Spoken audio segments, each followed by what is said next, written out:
Hello there everyone and welcome to the Escape Champions League. We are here once again, Saturday, 14 GMT, the place, the time for all of the ECL action.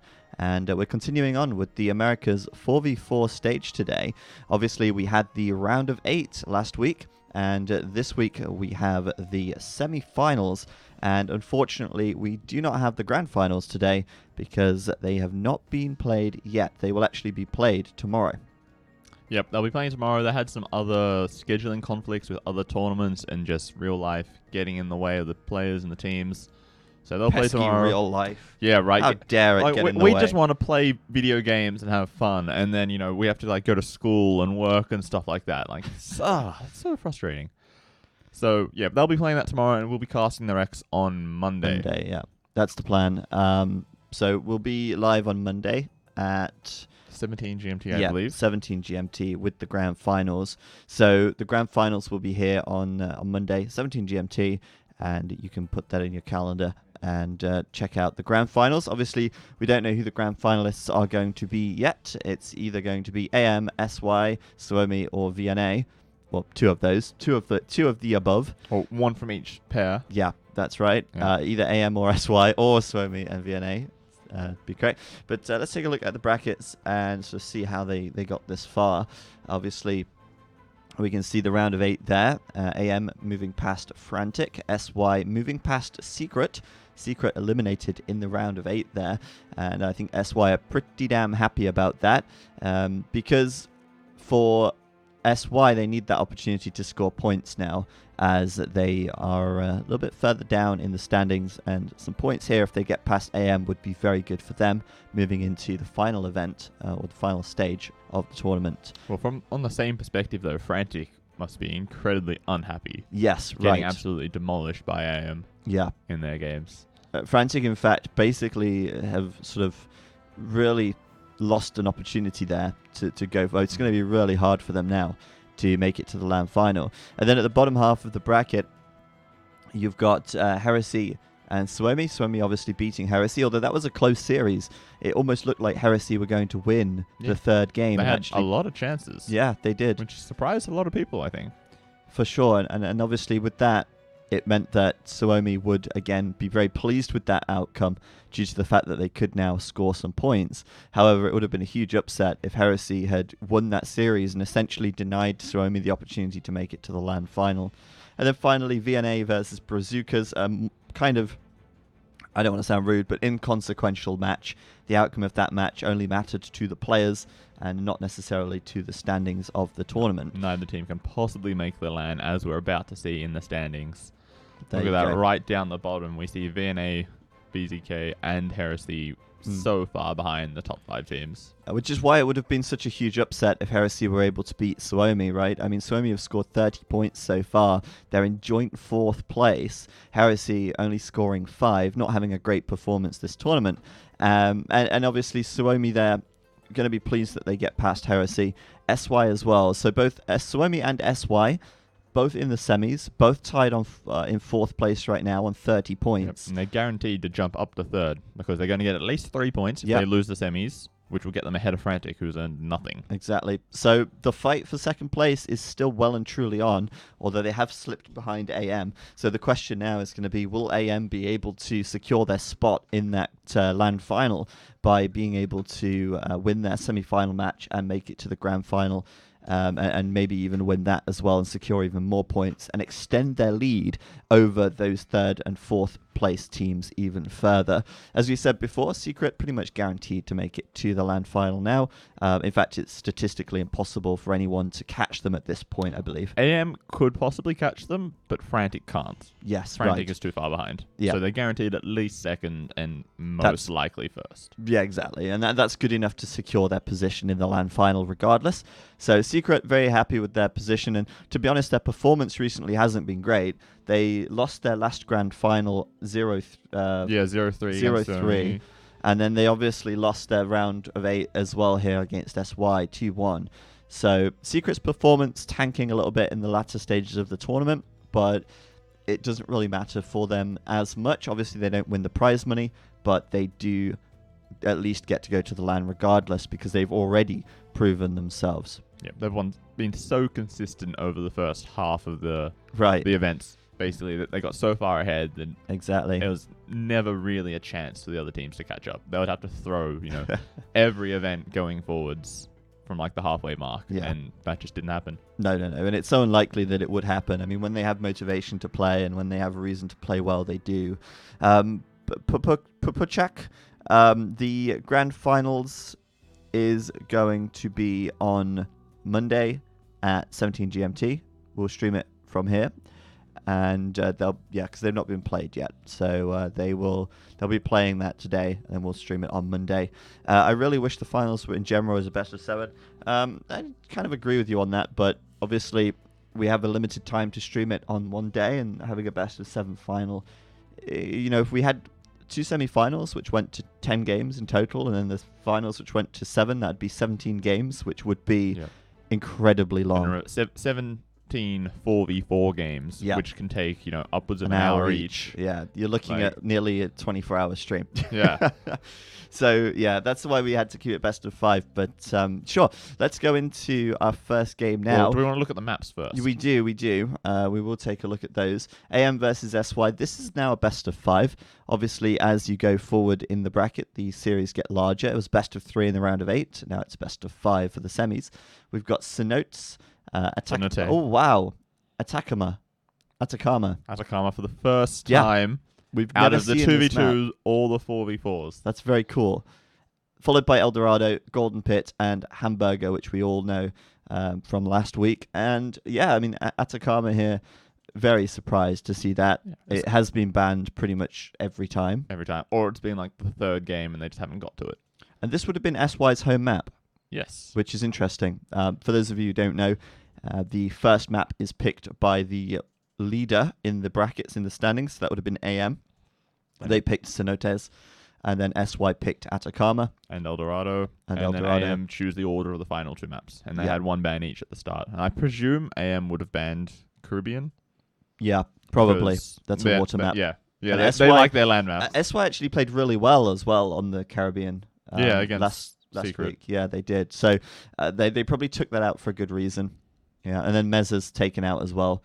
I don't know why. It's a great map, but it's gone. Good maps up ahead here. It'll be interesting to see Atacama because we've got no idea what's really going to happen because we haven't seen it played at all, right? I don't think I've ever seen Atacama in a 4v4 before, actually. I've seen it in 2v2. Yeah, 1v1s and 2v2s. I don't think I've seen a big game on it. So it's going to be pretty wacky. See what happens. It's a really cool map, and we'll see that in game number 2 for sure, as there is at least 3 games going to be played here. So the first 3 maps will be for certain. So let's jump into game 1 and let's see what this series has in store for us right here.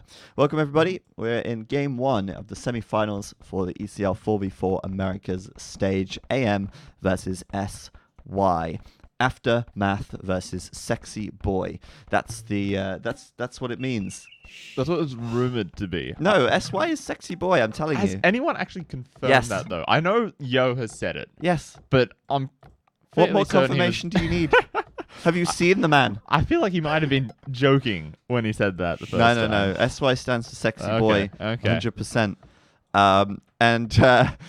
Let's see what we've got in store for us. It's a best of 5, so we're at least going to see 3 games, and hopefully we'll see 4 or 5. I think both of these teams are incredibly strong. Of course, we've been seeing a lot of Aftermath recently in our show matches, which we've been hosting on Fridays. We've seen MBL, we've seen Hera, and we saw Nikov yesterday, although he's not here in the roster today for AM, although he could join the roster. He could jump in for some of the later games. Maybe they think he's not as good on this map for some reason. Or maybe he was busy. For sure. I mean, we don't know, but he may come in. And then we've seen Mr. Yo against the Max in his show match on Fridays that we've been hosting. And he actually beat the Max as well, I believe, if my memory serves. 5-3, I believe. Yeah, it was quite a good series. So very, very strong players on both sides.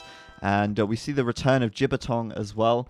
The player who we sort of didn't recognize it last time. Yeah. And he's back for more. We were saying, we don't really know who this guy is. Hopefully he's good enough. And then he dominated. He played like an absolute beast. Oh yeah, he was really good.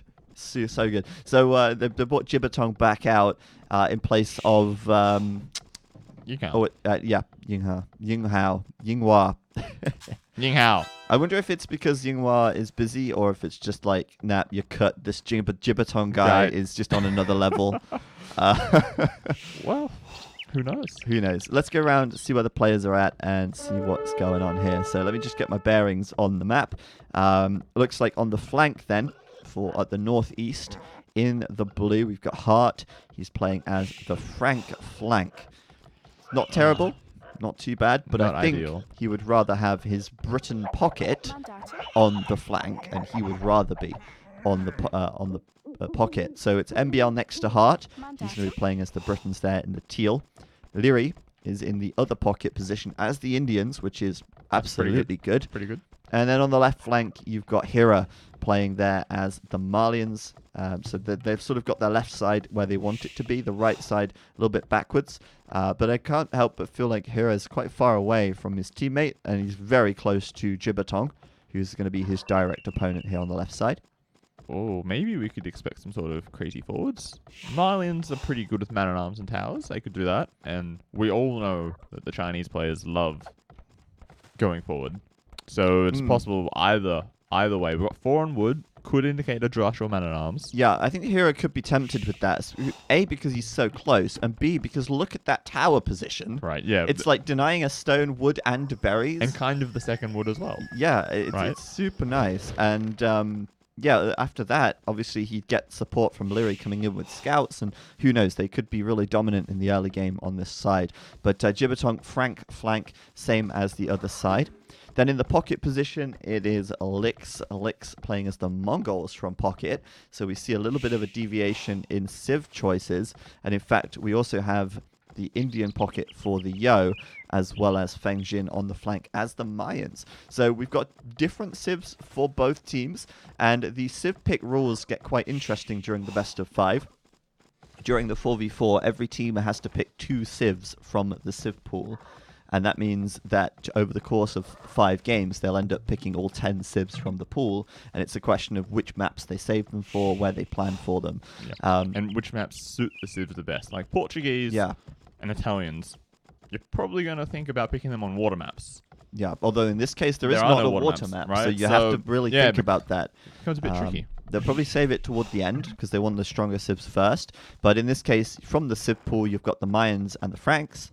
And then from the civ pool, that's for SY. And then the civ pool for AM, they've gone for the Britons and the Franks. Yep. And then the off-piste civs, they've both gone for Indians. But then you've got the Malians instead of the Mongols for AM. So we're going to see that. But look at this on the left side. I think we're going to watch this quite closely because this is kind of where the action is starting to develop. Although Leary will be the first up to feudal. So we may see some scouts coming out quickly. But is Hira training militia? Yes, he is. And Jibatong already walling up very forward to prevent this from causing him too much trouble. Well, I guess that's one way to counter the hyper-aggression. Just wall up nice and early. Make sure the walls are far away so you have time to fall back towards your base. And hopefully he'll be fine. Should be okay, actually. And I mean, this is really smart play from him. It really is. I mean, it's such a simple thing, but it's like, just do it. Well, I mean, I feel like so many times players don't just commit to building the walls with 3 or 4 vills and get it done in time. And this is going to pay off, probably should pay off, although Hero will come and deny this barracks. So as much as I praise Jibatong, I will also criticize because, I mean, this barracks is now denied. And oops. How are you going to transition up to scouts in the feudal without a barracks? And he's feudal age already, basically, and his barracks is just starting to go down. So great walls, terrible barracks placement. Jibatong. That's a roller coaster of emotions. 50, Don't do this to me. 50-50 so far. Oh boy, and his men-at-arms will make it toward the back, but a quick gate will make sure that they're not going to hit that too quickly. And on the north side, I don't think there's any Drush action, so it really is this left side that we're watching right now. You see the flares on the map as well.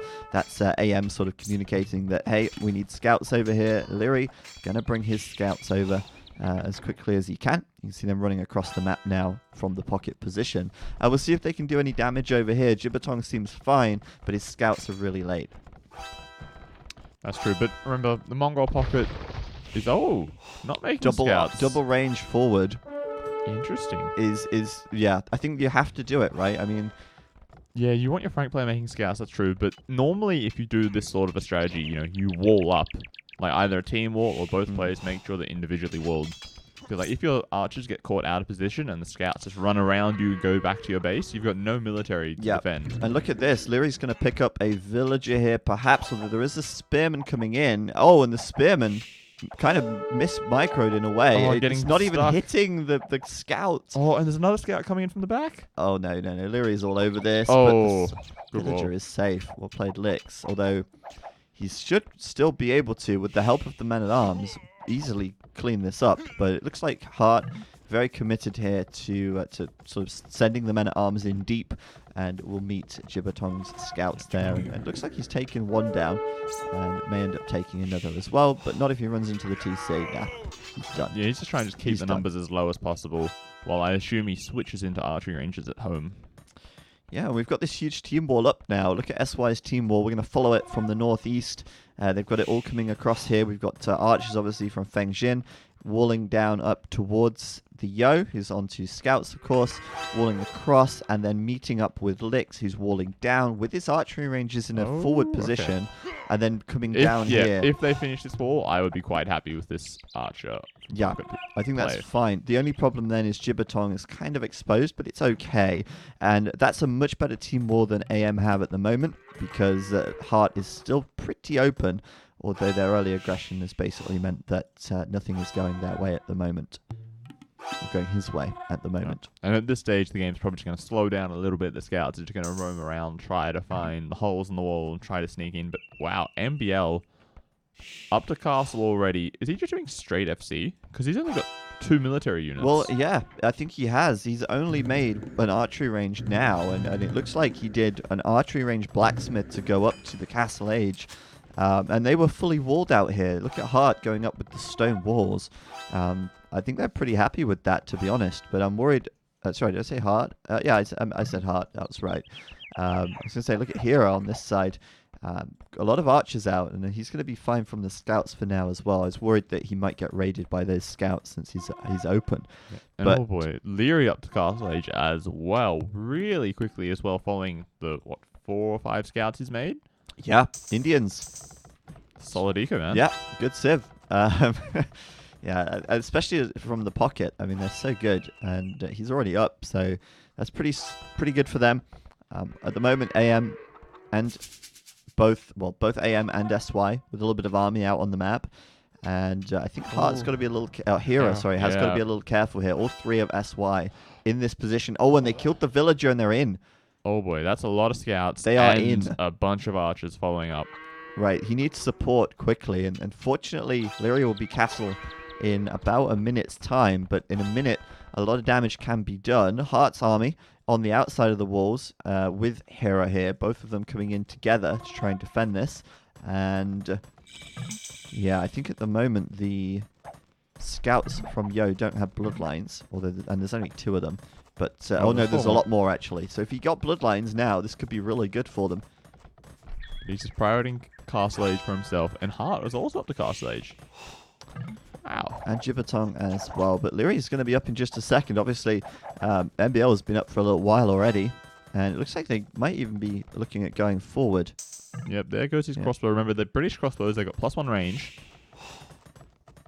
So, he's just going to try to move around, especially, I think, thinking you want to try to hurt the mine player early on. If you can snipe a couple of hills over the walls, maybe snipe some military units, get an advantage before they're able to, start to switch into See what you plumed can archers. find. Yeah.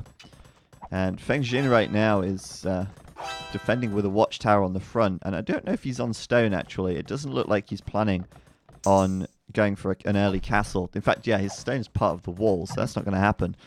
And at the south of the map, it doesn't look like the SY teams really managed to do much either at Hart's base. It looks like... Hera's base. They killed 1 or 2 vills, and that's about all. Yeah, I do keep... is this live? Well, the commentary is live. We can see you in the chat, Wazo, and we can see you in the chat, Kcon. The games themselves are not live, as always. We cast from Rex, so there's no downtime. Would you believe that a best of 5 series could take an extra 2 hours or something if you have connection issues and stuff if you do it live compared to just doing the Rex. Right. And just, pauses and restarts and, Oh, yeah. I gotta go to the toilet and they come back 10 minutes later, they need to have a smoke, whatever. And meanwhile, we're just Shit sitting here happens. like, come on, guys, waiting for the game to start Yeah. anytime now. So, looks like SY didn't really manage to do much at the back of Hero's base, and AM now, MBL could find some kills here and may end up losing a few units himself. But with crossbow against scouts, with that said, they have got bloodlines and +1 defense. You've got +2 armor coming in as well, so he might be able to clear this up pretty he well. will, because Feng Jin's going to come in from behind. But the crossbows alone were probably very close to killing those scouts if this army hadn't come in. Still, quite good trade for SY there, trading off your remaining feudal units for a good bunch of Castle Age crossbows. That's solid. And I'm still a bit concerned for Hero here. He needs to close this wall off because he could be continually raided if he does not. I think at this stage, SY is more likely to just sort of slow down a little bit because they can see Lix is getting crossbowmen, Jibbertong's just hit Castle Age, so they're just going to sort of mass up their crossbow and knight army, I think, before they do anything too aggressive against Hera at the moment. It does seem like it, doesn't it? Should we take a quick look at the graphs? Because, both teams at the moment are kind of separated. They're not fighting at any point on the map. We'll take a quick look. Military population, SY slightly ahead, but AM bringing it back. Villager population, way on the side of AM and gaining rapidly, actually. MBL and Leary just Castle Age so early, dropping TCs so quickly, it seems. Yeah, and that's obviously, cheaper Britain TCs as well. Like, you just get them up and running. And the Indian player just able to boom. Look at this. 3 TCs looking really, really good already for Leary, and their villager population is solid. So they're going to be able to start putting down those extra stables. They're going to be able to start putting down the extra ranges and really ramping up that military production very soon. On the left side, they're still waiting for Hera to get crossbow and bodkin and holding back for now on the hill until he does. They may make a play at that point, but yeah, we've meanwhile got Jibbertong and Lix pushing out across the middle of the map. Just ignoring that hill completely. Yeah. There's a big hill outside the base. We're just going to go around it, see what else we can pick some other place. If they can come in behind and catch them, it'd be interesting, but I don't think that they'll win that fight. Leary has so many camels here. And Hera has so many crossbows as well, Yeah, right? and you compare that to this army here from these guys, it's nothing. But what is Lix doing? He's coming forward with a siege workshop right outside of Leary's base. I think this is a very ambitious forward. I can't see how this is going to survive. Leary's just going to have so many camels. And there's, like you said, so many more crossbows as well. I don't see that surviving. But at the north side, and Feng Jin coming in as well here, taking down Hart's stable. And Hart does have a defensive mangonel, but he needs some support from MBL. MBL staying at home for now. Where's the support, MBL? You'll be fine. I'm just going to hide behind my wall and just... Yeah. It's quite interesting because we've got different civs, but we've got camel crossbow and knight crossbow on both sides. Right. And both sides, they have the Indians versus the Franks, which sort of neuters that strong Frank knight boom push, Definitely makes right? it harder. But I think they're going to shut down this siege workshop here. The Indians could just take that out with the camels thanks to their attack bonus, but obviously they want to hunt down the army first and Especially prevent it before going it gets in. into MBL's base. Exactly. Oh, mangonel though. You can snipe that, Leary. Yes, you can. Oh, goodness me. I was going to say, if Hero ended up taking a mangonel shot there. He did. He lost like 2 crossbows. That's okay. That could have been so much worse though. Yeah, Leary didn't. could have been worse, but look at that. Those camels just tearing through the crossbows. That's perfect, isn't it? They've got +3 Pierce armor. The Indian bonus giving them that extra 1, of course. And man, that was a clean-up. Lix there now, bottom of the scoreboard after losing basically his entire army. Right. And look at Leary's KD. 26 kills and only 5 deaths. And those 5 deaths were probably the scouts from Feudal Age, right? Yeah, probably. And it also looks like on the north side, AM have pushed them back. They didn't lose too much army. SY kept their army alive. But it does look like AM have pushed them back and regained some space for Hart. And even going to push back with some mangonels as well to support that. I just think this left side is going so good for AM. Leary and Hera are so far ahead at the moment that even if the right side becomes a bit of a stalemate, the left side, they could just get overwhelmed, could SY. Right. And yeah, here we see Hera going for the counter forward. as it were. We've cleaned up a ton of the crossbows. Now is our chance to try to, Yeah. you know, hurt them on the counterattack. I like this. He's got the scout just patrolling here. Look, 7 HP, but it's enough to Right. catch a villager and see what's going on. But they're going to come in now. Obviously, the Indian Camel's further getting upgraded. Thumb Ring coming in for Hera now as well. I'm pretty sure Lix does not have that. And they're looking very good. Meanwhile, I see Guard Tower coming in for Feng Jin as he goes up to the Imperial Age. I don't think we have any slinging here because all 4 SY members are making military. But he is up to the Imperial Age first. He is the Mayans. And of course, he's going to be looking for a castle. But at the moment, mostly focusing on that Arbalest army. And the castle will come in time, I guess. He's only got 2 villas on stone right now. I think Yo actually was sending him some food and gold that he didn't need for his own camels to help okay. Feng Jin get up faster. Okay. And I think they're trying to basically just push with an early Arbalest timing.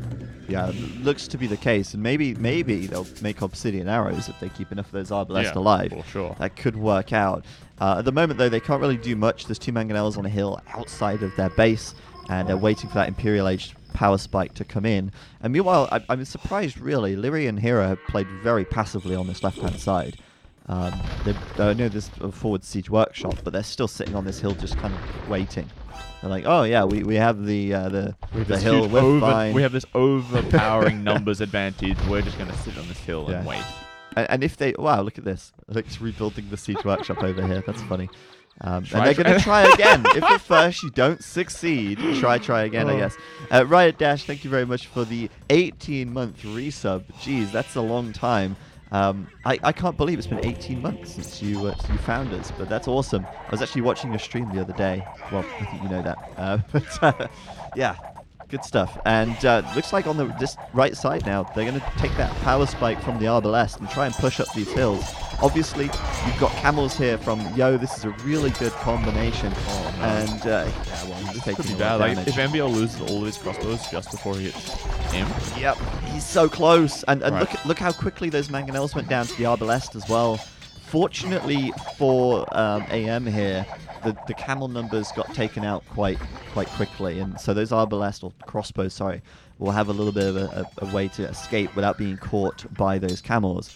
But this is really bad news for AM on the top side, while at the same time on the left side things are going so well. So it's sort of like a tale of 2 halves here. Another in. Just as MBL is about to hit him, he starts to lose villagers, idling his farmers and his gold. This could be a huge problem. Can we check MBL's resources quickly? Yeah, we can. He's actually... Well, he's got Arbalest and Bracer coming in and Chemistry. So he kind of get his upgrades, but he's not going to be able to afford to keep making Arbalest at this point. No, they're going to bring in the cavalry from Lyri. The camel's going to try and clean this up. But I can't believe they got in. I mean, the whole point of having that scout there was to, well, scout it. Right, but they just didn't see the siege workshop. And Yeah. then just in all of a sudden. And to be fair, they Didn't were even need the siege they workshop. were but only yeah. palisade walls, so it's not that hard to break through them. So this does not bode well for AM on this top side, but they still have the score lead, mostly because of Lyri doing so well out here on the left and obviously cleaning up this military at the back. You just find the crossbows here. He'll take them out. He'll save MBL for now. And even after all of this, MBL's score, look at it, it's very, very good. Well, he still has a lot of military, but his villager count has dropped quite a bit, right? Yeah, down to Earlier in the 17. game, he was basically dead even with Lyri, and now... Well, you say that, but look at Lix's villager count. He's at 61, and I can't fathom why that is. Oh, and he's only just doing wheelbarrow and horse collar. His eco is absolute trash. He's gone so hard into crossbow production. His eco just isn't there, and he's... How many ranges does he have? 1, 2... Well, he's got 1, 2, 3. 3, 4 being built, but like I don't understand what he's doing. I mean, he came forward twice with the siege workshop, so he invested 400 wood into siege workshops. Plus the mangonels that he made. Yeah, and that's just killed his boom. Now Lyri on this top side coming out here with the heavy camos. He'll clean up the knights, and he'll try and push this back. Obviously, they've got the support of the Britain Arbalest now, which have the 10 range over the 8 of the Mayans. And so they can try and pick them off from range. And they're doing pretty good. They're trying to protect Hart, it seems, who is sort of lagging behind a little bit on the AM side. Yep, he's getting up to Imperial Age himself now. Same with Hera. All 4 of AM soon to be Imperial Age. But we see for SY Jibbatong, he's not researching Imperial Age. Lix, he's just hit Imp himself, but I assume he's trying to switch into Mangadai at some point. right? Because you don't really want the Mongol player to make arbs. Yeah, forever. but look at his eco. He's Right. only got 65 vils. it's And on the just left a side, problem. there's a huge raid, by the way, onto Jibbatong right now. We've got forward castles from Hera. And look at this. Jibbatong's eco. He has got, 44 out of 48 idols. Every single villager. I think he rang the bell, Robo. And he's Probably, dropped down yeah. to 48 vils as well. Look at that eco graph. It's Oh, AM it's all the massive. way. 117 extra We saw units. the damage that they did to MBL there, that little dip, and then they just counter-push Jibbatong and just smash through his economy here. Yep, and I kind of feel bad for him in a way because it's been really tough on this left-hand side. He didn't have a great start, never really got his eco going, and his pocket never really got his eco going either. So, like I said right at the start, I feel like this left side for SY is starting to crumble, and as long as they, or AM, don't just, roll over and die on the right side, then they'll be fine. And in fact, AM now pulling out a huge advantage here in this game. Right, just the military counts is looking insane. MBL's got nearly 50 Arbalest. Leary's got nearly 50 Imperial Camels. Hera's got, nearly 50 Arbs himself, or soon to be Arbs. Oh, and this is perfect as well. Right, it's everywhere. Lyri's camel is just running across the map, look. And he's picking off these Arbalest as they're being created. You just, look at this. These Arbalest Never letting him mass up the numbers he needs. And that's just, that's how archers are weak, right? They're so strong in numbers, but when they're on their own, they're absolutely useless. And he's losing so many units. And there's a few units coming in now, but the reinforcements have been cut. And I think that this might be the beginning of the end for SY, if not already the end, I think to it's be the honest. end of the end. Yeah, the end of the end. Oh, look at this raid back here. Licks. I mean, as the Mongols, you just don't want to have 60 vils in the Imperial Age. Every civ wants to have 100 plus vils in Imperial Age. And especially the Mongols. yeah, though, 'cause it's especially the Mongols expensive. and the Franks as well, because you want to be making Paladin. You need lots of vils on food and gold to make lots of Paladin, and 50 vils is not enough. And I mean, are you really going to switch into Paladin now if you're Jibbatong? You can't. What else are you gonna do? Like, Halves? That's the problem, right? Right. Because there's already like 40 Imperial camels outside of his base and a castle. And interestingly, Hera's switching into the two-handed swordsman champion line Oh boy, Champ Skulls. because they get the pierce armor. But I don't think that makes a lot of sense. Like, why would he be doing that? Well, because Marlene Arbs aren't amazing. They don't get Bracer. They're missing that plus on attack, plus on range. And then Champ Skulls, who needs rams for siege weapons when you've just got champions running around with arson, right? That don't take damage from buildings. That's true. Yeah, I mean, they're okay. They're pretty cheap on the gold, I guess, which allows them to get trade up pretty quickly at the same Or time. just sling the gold to somebody else who needs it more. Just want to point out, Obsidian Arrows is coming in for Feng Xin, so I love it. I'm a fan. He can start tearing down buildings with his Arbalest now, which they're actually doing a really good job on that top side. It looks like MBL will be denying the castle from Yo in the middle of the map. Good stuff there. Very close, but no chance for Yo to get that one up. And GG is called. Even though Feng Jian making a huge push into Heart's base, he could absolutely crush this right side. The left side has fallen. It's too late for SY. Leary, MVP of that game by a long way. 165 kills to 76 deaths. MBL as well, the other pocket player, with 113 kills and 76 deaths, pushing through the middle of the map. And although, yes, Hart was kind of dying, although, to be honest, he probably would have been able to push this back with Cavalier. The left side for AM, they had so much momentum there. All of them had 117 or more villagers. And then you look at this on the left side, not a single player on SY has more villagers than the lowest player on AM. And they just didn't have the eco here to produce. And they definitely didn't have the map control either. I feel like AM's just raiding and attacking potential is just so much stronger, right? Because having your Arbalest player, in this case Hera, being on the flank is so much easier to push because they don't have to walk as far, right? Lick's trying to cross the map to attack Leary. Right, that's such a long walk. By the time you get there, you're going to be at a numbers disadvantage because they've made 10 extra units in that space of time.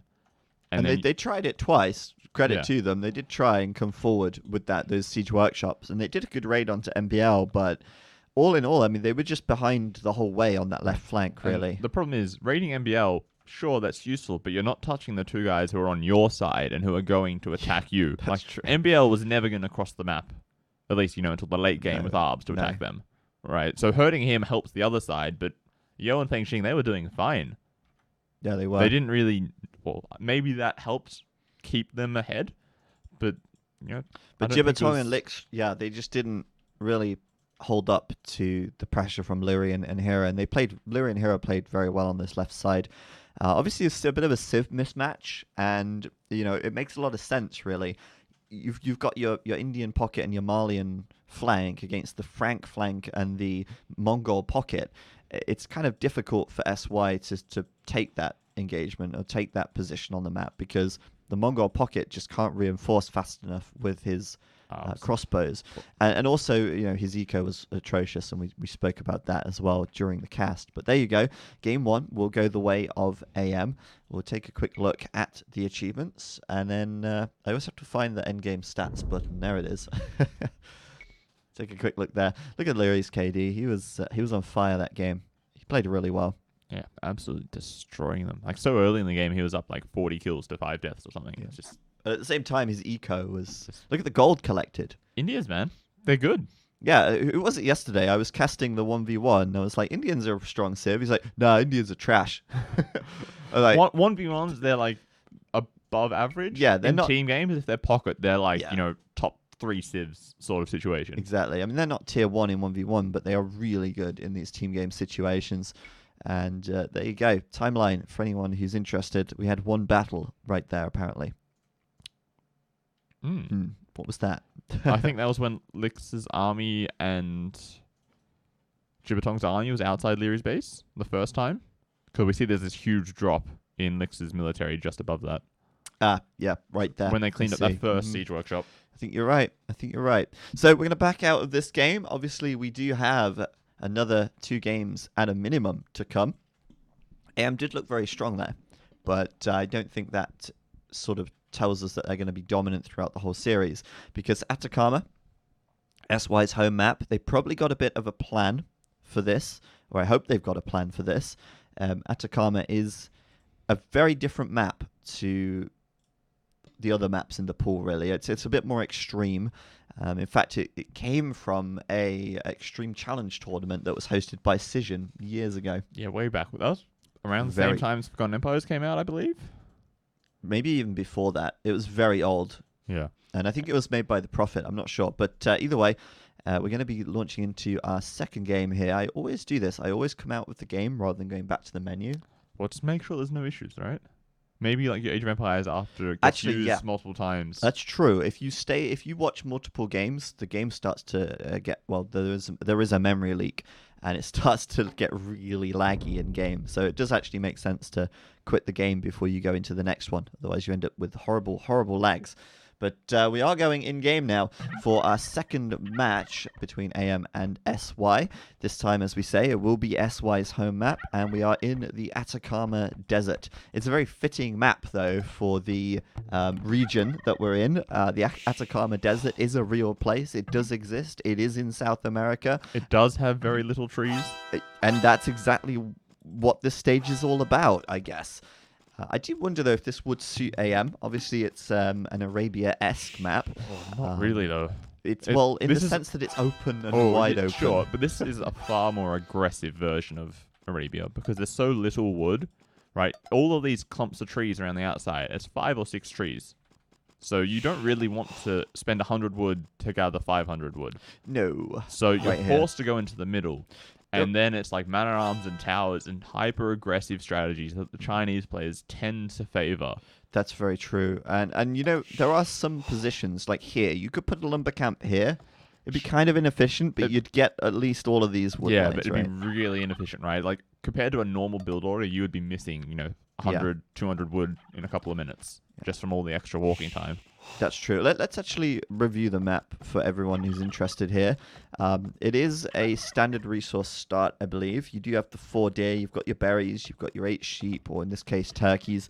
You've got 2 javelina, and that's your standard resources. You've got your main gold, and you've got a main stone. But what you don't have after that is extra stone and gold. The extra stone and gold is not really... Oh, wait, no. No, you should have the standard stone and gold. I thought you had the extra... They tend to be further away than normal. Yeah, they are really far away. Yeah, you're right. I thought the extra gold and stone was just these tiny piles out around the edge. No, they're sort of just the random ones that spawn. Always towards the corners. You do get a lot of extra gold on this map just spawning around. Although now I can't see any. It's really hard to find them though, right? It's yellow really on difficult to see. see. Yellow.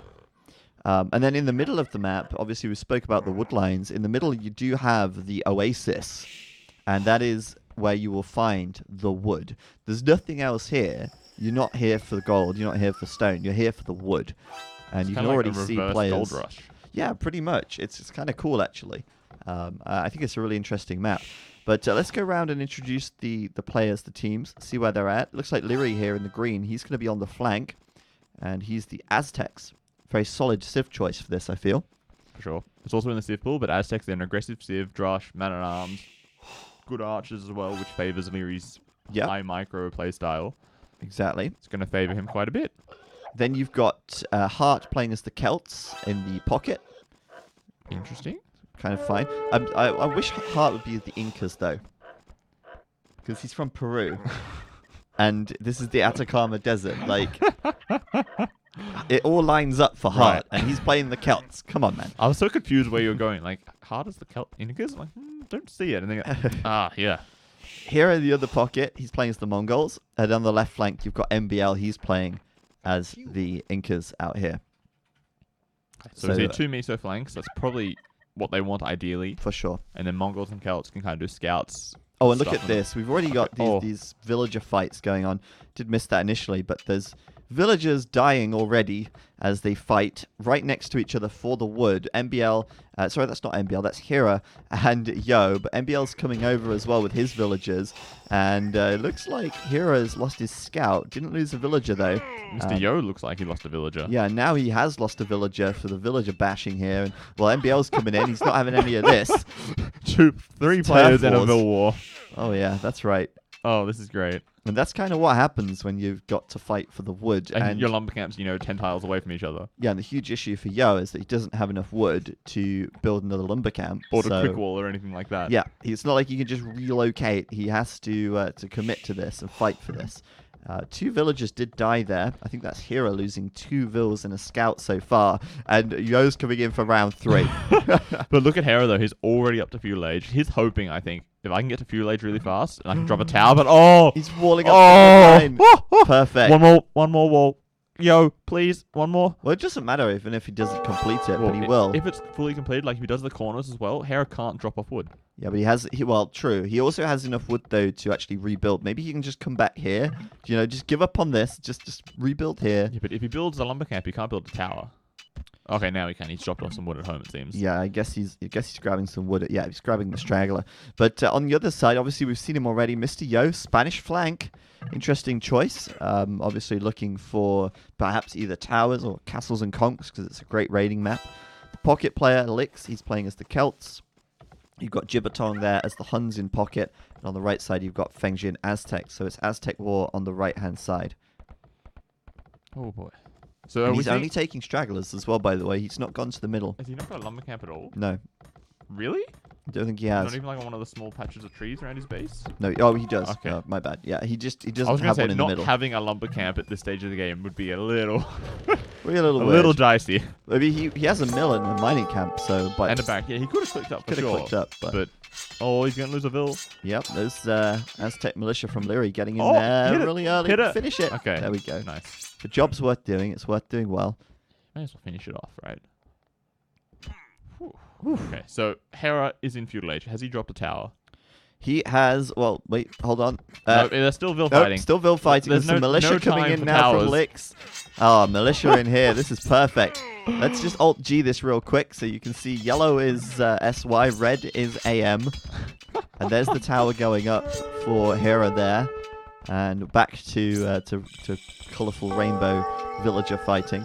Do you think SY planned to start this game with villager fighting? Like, was that the goal? Maybe. Man, this tower is not going to stay up, or maybe it might not even go up. I've got an idea. Spanish, fast imp, supremacy. Win all the Vil fights. Oh yeah, obviously. Yeah. That's the plan. That's the plan.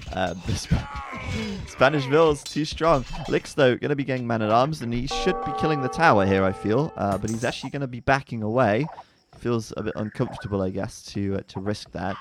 Doesn't want to risk it for a chocolate biscuit, and Licks will end up losing Villager in the retreat. So Hero's definitely come out the worst from all of this. 7 deaths, 3 kills. Right, and he's so far behind on Vills. But if he gets these towers up and starts to just creep forwards a little bit, Yeah. he could deny a lot of the wood line. But okay, Licks is here for counter tower. Ooh, yeah, but there is also Spearman and Militia, and counter tower's not he's gonna worried happen. that the men-at-arms upgrade could come in from MBL, and yeah, they're backing away. SY have lost their nerve there. And meanwhile, on the right side, you've got a men-at-arms raid from Hart coming in toward Feng Jin in the pocket, as well as Leary coming forward with a tower to deny that gold. So lots of action here. And did I say Feng Jin was in the pocket? He's on the flank. That's kind of interesting that both the players are doing man-at-arms. Right, the flank and the pocket for AM, both doing Everyone's doing man-at-arms. man-at-arms. Whereas we see Jibbertong there, he has some scouts, and he's just like, nope, I can't fight this. I'm just going to run north and try to raid some vills somewhere. Yeah, and raiding vills isn't always so straightforward when they build these little enclosures. Although Jibbertong, if he's not paying enough attention, which he should be, Yeah, instant counter tower. end Or up losing defensive his tower. gate very quickly. Look how quickly this gate goes down. He should be fine. He should be fine. Should be. And his scouts are good. He will actually find some villagers here if Leary doesn't back up, but he does back away. And Leary's going to be kind of happy with that gold there. He's denying that. And look how exposed these villagers are. You need a lot of towers on this map, I feel, to lock it down. I just really hate the fact that Ping doesn't have a lumber camp in the middle. Like, taking these Just stupid right, trees... right here. You Right. could, you could do it. Come back around the other side of Jibbertong for, like, some safety. This is just so inefficient. Like, that's probably the best lumber camp you could find in this entire map. That one there. Like, there's 2 forests right next And to each there's other. he's already built 2. Right. That's the second one. That's going to be gone soon. Exactly. Like, Yeah. it's so bad for your wood economy. Thank you, Pete, by the way, for the 12-month resub. That's our anniversary, Pete. And he said, true pro gameplay here. Hey, look, microing villagers is a difficult thing to do, Like, you know? everybody praises Leary for his micro. I don't think he could have micro those Vil fights as well as the other players there. Oh, we've got two raids coming in as well. Hart's going to be onto Jibbertong there. And then you've got Tower coming in onto Leary. And I think if Lix was to go and send those men-at-arms forward, he could take the tower down. But Leary's just started Archer production. So MBL has. MBL, sorry. Just started Archer production there. Well, you've got towers coming up all over No, the they're place. just outposts. They just want to see what's happening. Yeah. See where everything is. Vision is key. Look at that. I mean, men-at-arms do so much damage to buildings. It's insane. Jibbertong can come in, though, try and clean up these men-at-arms here. They've got +1 defense, though, actually. So they're actually pretty good against the scouts at this point. Well, they're pretty good by default. And Yeah. any upgrades is just like a huge bonus. It's a massive bonus. I mean, the scout will do, what, 4 damage per hit? And the men-at-arm will do 6 damage per hit because they have no melee armor. Yeah. They've both got the same health. The scouts attack slightly faster and a little bit more maneuverable, Yeah. but the man-at-arms, if they get in close, they just start to take them down. They do hit hard. And look at these sneak vills from Lix going into the back. All over the place. It's so easy to sneak vills on this map because, You can't wall. It's impossible. yeah, you can just walk straight through and then it's like, right, come find me. Oh, no, but that helps MBL, though. The Jaguar there, just to the north. Oh, here? Yep, he saw the Jaguar chase the villagers, and he's like, okay, that's where they are. Yeah. And Fog of War up just for a little bit. Let's see what the players can see. This is what SY are seeing right now. They're really utilizing those outposts to get vision. I think especially just to see raids coming in would be incredibly Yeah, like you useful. you can track the army a lot better. Like if the army goes into the Fog of War, you just don't know where it's going to come out. Right, and then those archers and spearmen Yeah. just appear out of nowhere in the top left. Yeah, right, and that's the problem. So having that vision is just so nice. Because, like you say, on this map, you just can't wall. There's just no real way to do it unless you wall the flank to the middle, and that's just absurd. Oh, but Jibbertong's getting doubled here. He can't really fight this, right? There's so many man-at-arms and spearmen that his scouts can't get in there. And then there are other archers there just to pick off anything from over the back. Yeah, he's going to lose access to the gold by the looks of things. And, well, with that said, Leary's taking some damage from Jibbertong's archers. So I don't think that he'll end up, being pushed off gold for too long. I think he will defend this with the archers now. Just needs to kill that spearman, and he'll push this back. So well played by Jibbertong, actually. I mean, just look at the size of that score. He's got a good 300 points clear of his teammates here, which is pretty insane. But meanwhile, Hart's going up to the Castle Age, and that could be quite a scary prospect for SY because they're quite far away from Castle themselves. And he's going for a second barracks. Do you think he's going to go for longswords? I think he is. Yeah, You know. it looks I think like he it. is. Oh man, and I think Jibbertong's actually about to lose his wood line. Just to the left a little bit. Here? Yeah. Oh, okay. Hera's. Oh no, Hera. All your vills. Dead. Dead. The counter tower's gonna go up, and then the scouts are here. D. That is not going to happen. Yeah, the tower from Jibbertong will be there. The scouts can obviously take it down. Jibbertong is playing so well, but I'm worried about Hart. I mean, he's so far ahead to Castle. Lyria will be following him up, and no one on SY has clicked up yet. Lyria, of course, is in the flank position as the Aztecs, so Aztec Eagles could be coming out to raid, but it looks like he's going to be going for crossbow. I love that, though. Those man-at-arms is like, I don't care if there's 2 towers here. I'm just going to bash down this gate. Yeah, that's a lot of damage. That's kind of painful. So he could very easily come into Feng Jin here and find something, but there's the long swordsman upgrade. You don't see that every day, although I feel like I've been seeing long swordsmen more often in the last few weeks than I've ever seen them before. Yeah, but chat just pointing out that Yo is actually in Castle Age. Oh, Yo's already up. up. And he has built a castle somewhere. My god, I didn't even realize he was up. Okay, so That's there insane. are conks roaming the map. Alright, well there you go then. So my bad. Yeah, there are conks out. I didn't see the upgrade in the top right, and so I just assumed that the first player up was going to be Hart here. So Yo must have been in castle before Hart even clicked up. Yeah, which is insane. And we just totally missed it. Which is insane. That's gonna. I mean, the castle is so valuable because it makes it so hard to raid as well. It's very, very difficult. And conks are just such a great unit. Especially for on running this map. around for raiding. Like, especially here. Yeah, especially here where you can just raid anything whenever you want to. There's no walls to get in your way. There's only a couple of towers to avoid, and then just look at those kill stats. anything. It is disgusting. I'm disgusted. Yeah, once you also, get bloodlines, oh wow. SY have a sneak behind enemy lines. That's a turkey, but that is a stable and another stable going up. So once Lix does get to the Castle Age, he can send some Celtic Knights into the back of their bases, which will be annoying. And well, these long swords from Hart, it feels like a bit of a throw in a way because we know they're not going to be effective long term. No, like any sort of like tower or defensive range units is going to be fine, right? There's going to be that second tower to defend the first tower, and then the long swords are just going to get shredded. Yeah, right. They take so much damage, and like They're so slow. Like, I guess they're Celts, so they're a little bit faster, but they're just going to start to go down from this tower. I mean, he might kill the tower in time, maybe. But then, you know, pissing away half your army, is that worth it? No, and there's a knight here now, which is going to start cleaning them up as well. You've still got the support from the tower. Maybe he'll kill one or 2 vills. Doesn't get any. Doesn't even get that. Okay. He lost about 3 or 4 longswords there to kill 1 tower. I mean, to be fair, he has got more kills than he's got deaths, but Jibbertong is doing very well this game. Look at that, 30 kills, 21 deaths, and a reasonable number of vills. He's not behind by any means. Yo is pulling ahead though in villager counts. Sorry, as he adds more TCs, and his conquistadors looking to do damage. To be honest, if I was Yo, I'd probably be going to the middle of the map rather than the edge. I feel like going to the middle, trying to raid the woodlines, could be a good starting point. The problem is that like he knows that there are watchtowers all over the place in the middle, right? And he doesn't really want to fight under 2 or 3 towers shooting at him. So it's just more of a defensive. I just want to pick up a vill or 2 without losing my army. Because once he gets a mass of like 20 conks, there's not really much that can kill him. No, that's true. That's true. I'm just cringing at this though. Look at this. Let's fight under 3 towers. Oh yeah. Hard. Well, and under the TC if there were any villagers in it. Yeah. Well, I mean, Jibbertong could come over here, but I think he's trying to stop this, which is a little Aztec conversion attempt. He gets two knights, very nicely done, and then the knights should focus down the mangonels. And oh man, Hart losing a lot of health to these TCs and things. He's still got a positive KD. Yeah, he's doing all right. He's actually taking out some of the knights with his long swords. I've got to say, I do like it. I do enjoy seeing the long swords in action.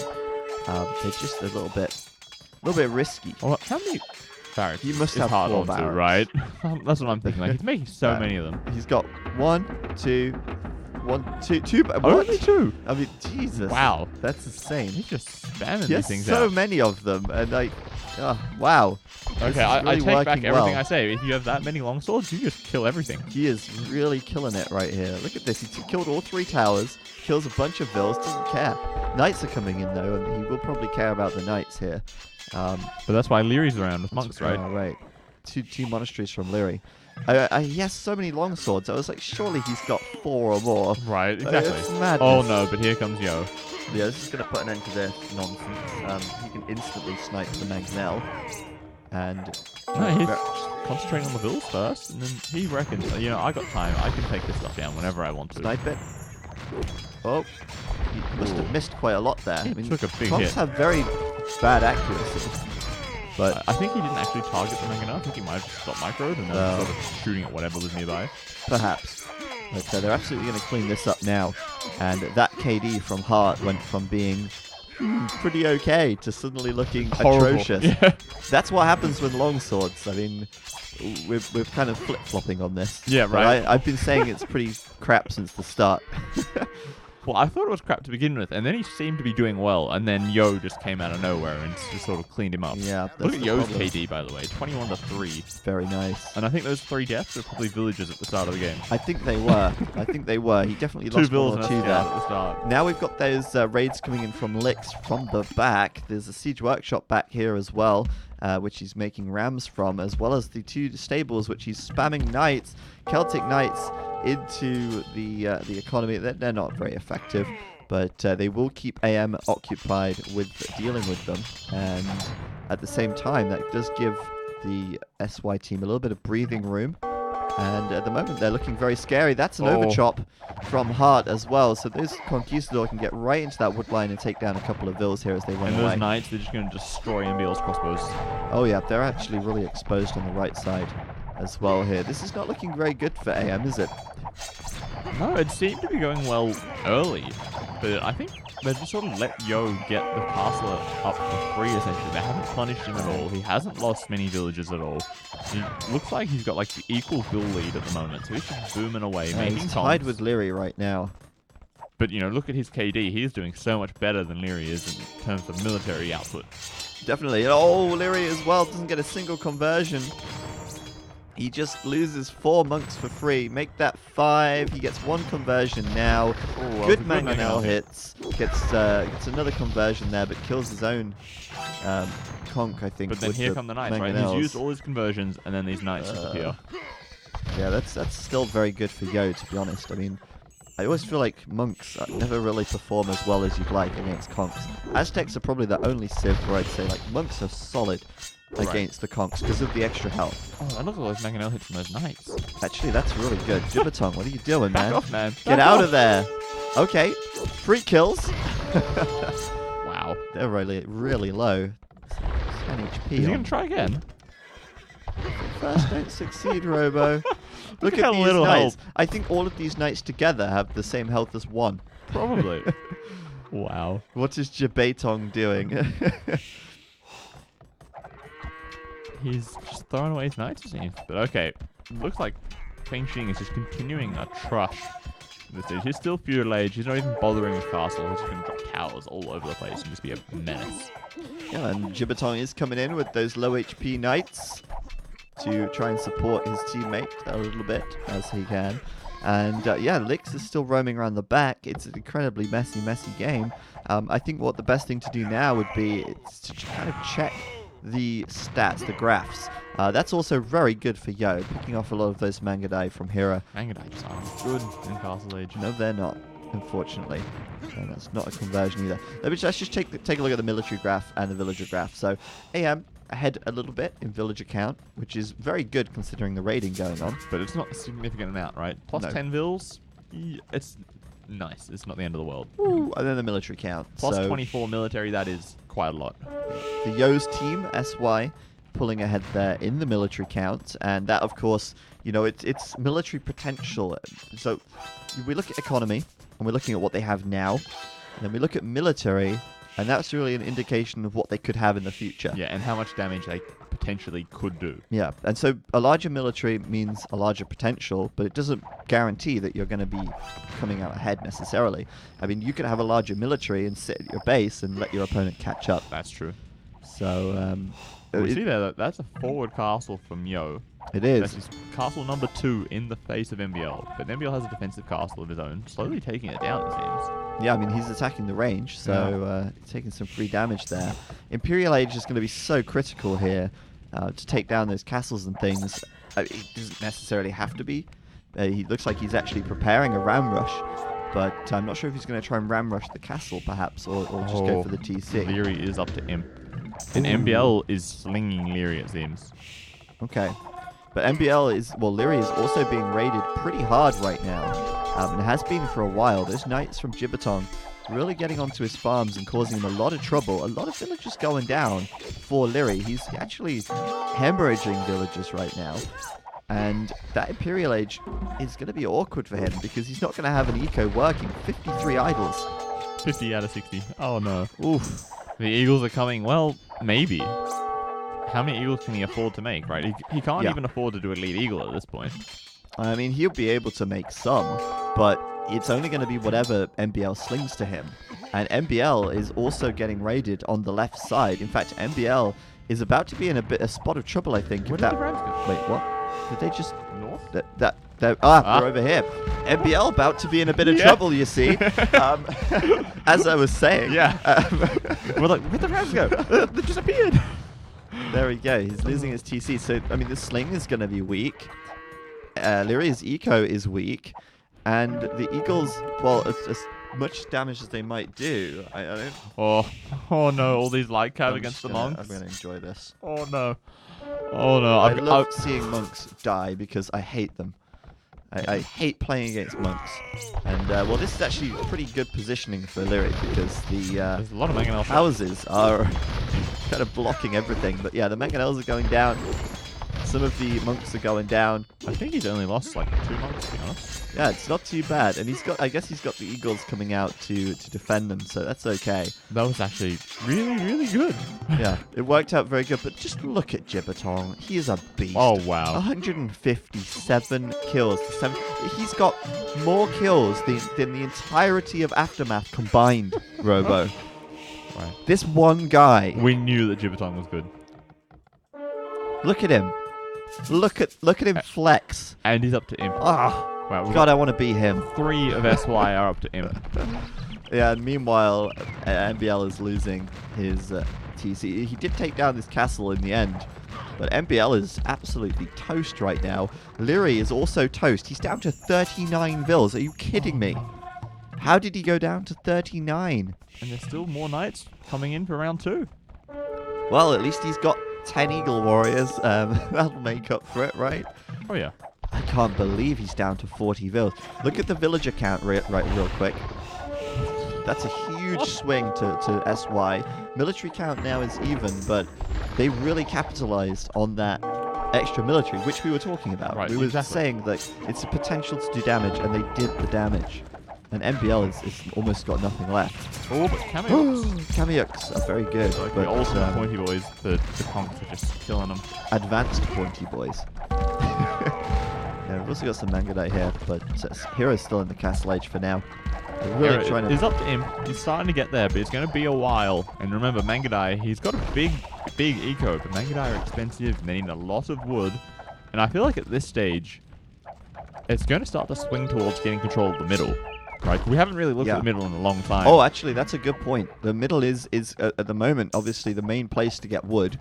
Right. Oh, it will always be the main place to get wood. And controlling this could be, if AM can control the middle, they can actually win the game back. But same for SY. If they control the middle, then they're probably going to win. Exactly. And it's going to be very hard because AM are really struggling right now to get their feet into this game. And, well, Leary, he's going to start raiding with Eagles. This could be their way back in. This could be the revenge onto Gibbertong here.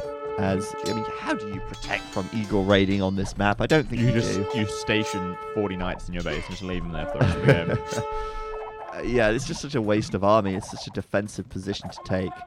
And, meanwhile, Leary's kind of back. I guess he's kind of back in a safe place for now. The raiding is really going to be strong. And I think AM are just thinking, right, if we just get enough Eagles on the map, we'll kill enough Bills to make up for this. Yeah, we can balance it back out. Man, what a great game this has been. Yo's sort of thinking the same thing on the other side, right? And Licks as well. The elite Woad Raiders coming from the in. back? Yes, they are. There's 2 castles. He's building 3 castles behind AM's base. He's even got the TC there, just getting up an economy behind him. My god. And Heart's just making pikes. So that's... we have a little problem with the overlays now, but we'll sort that out afterwards. And yeah, we'll have a look at that in a minute. But yeah, game is not affected by the overlays, so that's good. We can still cast the game. And it looks like, I mean, AM, they really got their hopes riding on Hera and Lyri. Those 2 players are going to be key here. The Mangudai have to protect from the Woad Raider raiding and from the Conquistadors or whatever the hell Mr. Yo's up to. They did Paladin. Yo is up to the Paladin. castle, by the way. I want to point that out. They defended that with the Mangudai. But yeah, you're right. Paladin is going to be sort of SY's version of the Aztec Eagles. Right, it's like, okay, 60 HP, 180. How much attack does an Eagle Warrior have? Click on one of them. Oh, sure. Okay, they got 13 attack, Paladin's got 18. Yeah. They're basically pound equal on unit. upgrades. Yeah. But I just want to point out that Feng Jin's now down to 49 vills. He's now got the lowest vill count in the game. But he's only slinging, right? He's not really important. Like, Feng Jin wow. could basically get Poor guy. defeated, and I don't think SY would notice that much. Okay. Right. Well, When you've got this many Paladin in the enemy base, losing the Feudal Age players eco doesn't really matter. This looks over for AM right now, to be honest. I mean, Elite Mangudai is just coming in. Garland Wars is coming in, but AM losing their momentum a little bit. Lyri's now being counter-raided by the Cavalier from Gibbertong. His Eagle Warrior push has sort of petered out. He's lost most of them. And at the same time, you've now got Paladin from SY, which takes a little bit longer to get out and get going. But when it does eventually come, it is so much stronger. It's like it's worth the wait. And like, speaking of that, Mangudai, Hera is sort of like the only player that's in a solid position for AM at this stage. Paladin just absolutely dump on Mangudai because they've got such a high pierce armor. Yeah. 8 pierce armor. Well, sorry, not 8. 7 pierce armor. They're so fast, It's they 8 catch up to Mangudai, they can't really micro them. Yeah, because it's 8 on the Eagles, but they're fighting against melee units over here. Although, once again, he has cleaned up a lot of Gibbertong's And he's military. just coming forwards to take Feng Jing's gold. But, oh my goodness, it's so much worse for All AM at those the golds moment. for Heart. And both of those golds are essentially denied by the castle. Yeah, I love this back base from Licks, and well, there it is. The GG is called right there, as AM are just lagging behind at this point. They do have some powerful units out. They've got Mangudai out. They've got Eagle Warriors out. But A, the Mangudai are not massed, and B, the Eagle Warriors are in small supply. And then you've got Paladin for SY, and it's just so much stronger on a map like this that's so open. You know, it's just really difficult for AM to defend it. At this point on, SY would just continue to run in with Paladins and continue to find vills.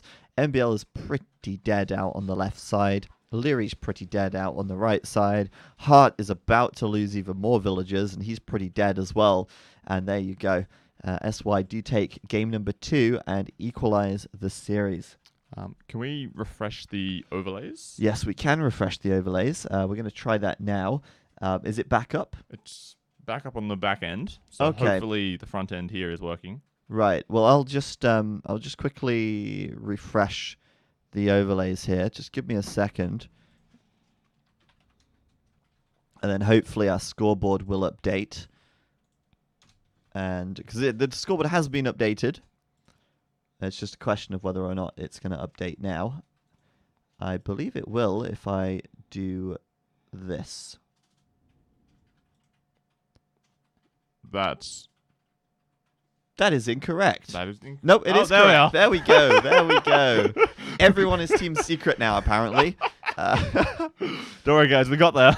That must be a caching thing. I have no idea what that was about. Yeah. But Like, it said 2-1, and we're like, what? yeah, hello? Pretty sure we've only just cast game 2 there. But okay, so great game for SY. Great game in general. Very cool game. A game which I think SY really like to have, that messy style. And we'll take a look at these achievements here. We see that Jibbertong was playing out of his mind. Very well played. Insane number of kills. Most of that, by the way, with the knights in the Castle Age. After that, I don't think he did as much, but very solid play from him. When we go to the timeline at the end, we're just going to see drops in the village account for AM when Jibbertong was just roaming around with his knights, picking off vills everywhere. Yeah, he's doing such a good job. Licks with the most resources on food and wood. Interesting. Hero with lots of stone as the Mongols. Makes sense. He was trushing and also making castles. And Yo with just the gold. Yeah. Slightly ahead of Jibbertong. In general, just very, very good stuff from SY there. And let's take a look at the timeline. See Hero there and Heart there losing.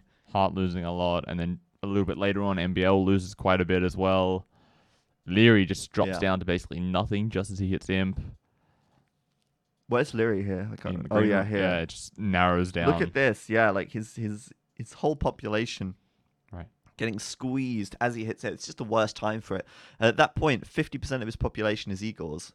Yeah. And he's got no eco to sustain it, and eventually it just starts to dwindle. And the guy who was slinging him, MBL, he's got, basically less villagers than he does at this point as well. Yeah. That's pretty bad news. It looks like the ocean, look. Goes on to land here. It's like the sea. MBL is the sea. Oh, that's funny. Right, so there you go. That was game number 2. We're going to back out now, and that means that we're going to see at least 2 more games here. El Dorado and Golden Pit will be up next. El Dorado, a pretty wacky map as well, one which SY might do quite well in. And then Golden Pit, which will be after that, and another map, which I think... It's pretty wacky. If we get to it, it's Hamburger. Yeah, right. It's cool. I like this. And, wow, the Atacama grayed out picture just looks like snow. Yeah. From desert to snow. Yeah, we can't really see any of the trees, unfortunately. No, the SY logo blocks it out. Feels bad, man. Lovely Because there is stuff. a patch of trees right behind that logo. Yeah, lovely stuff. Very nice maps. I agree, Retro Shift. I do like these maps a lot. It's one of my favorite map pours of the whole tournament, actually. I love the variety in it, right? Like, you've got Cenote and Mises, which are like your standard sort of Arabia maps. You've got Caribbean, which is your full water map. You've got Hamburger and El Dorado, which are sort of wacky half water, half land maps. Yeah. You've got Atacama, which is just completely whacked. It's awesome. And Golden Pit, which is, kind of like your Gold Rush, but also kind of like... A pit. Yeah, kind of like a pit, and it's still your sort of Arabia style. So you've got Yeah. a nice mix of standard and interesting maps. Nobody ever picks Caribbean. I guess you didn't see the round of 8 then, Sogom, because... Basically, everyone did. Yeah, 3 out of 4 matches had Caribbean, I think. There was a lot of Caribbean in the round of 8, and maybe the next semi-final will have Caribbean as well. We will see. But yeah, we're going to go into our next game in just a minute here. El Dorado up next, and we're going to be seeing what that's got in store for us. It's sort of like a chaotic map again, because it's one where you can go and raid, and you can find farmers so easily because they've not got the safety net of the town center. For sure.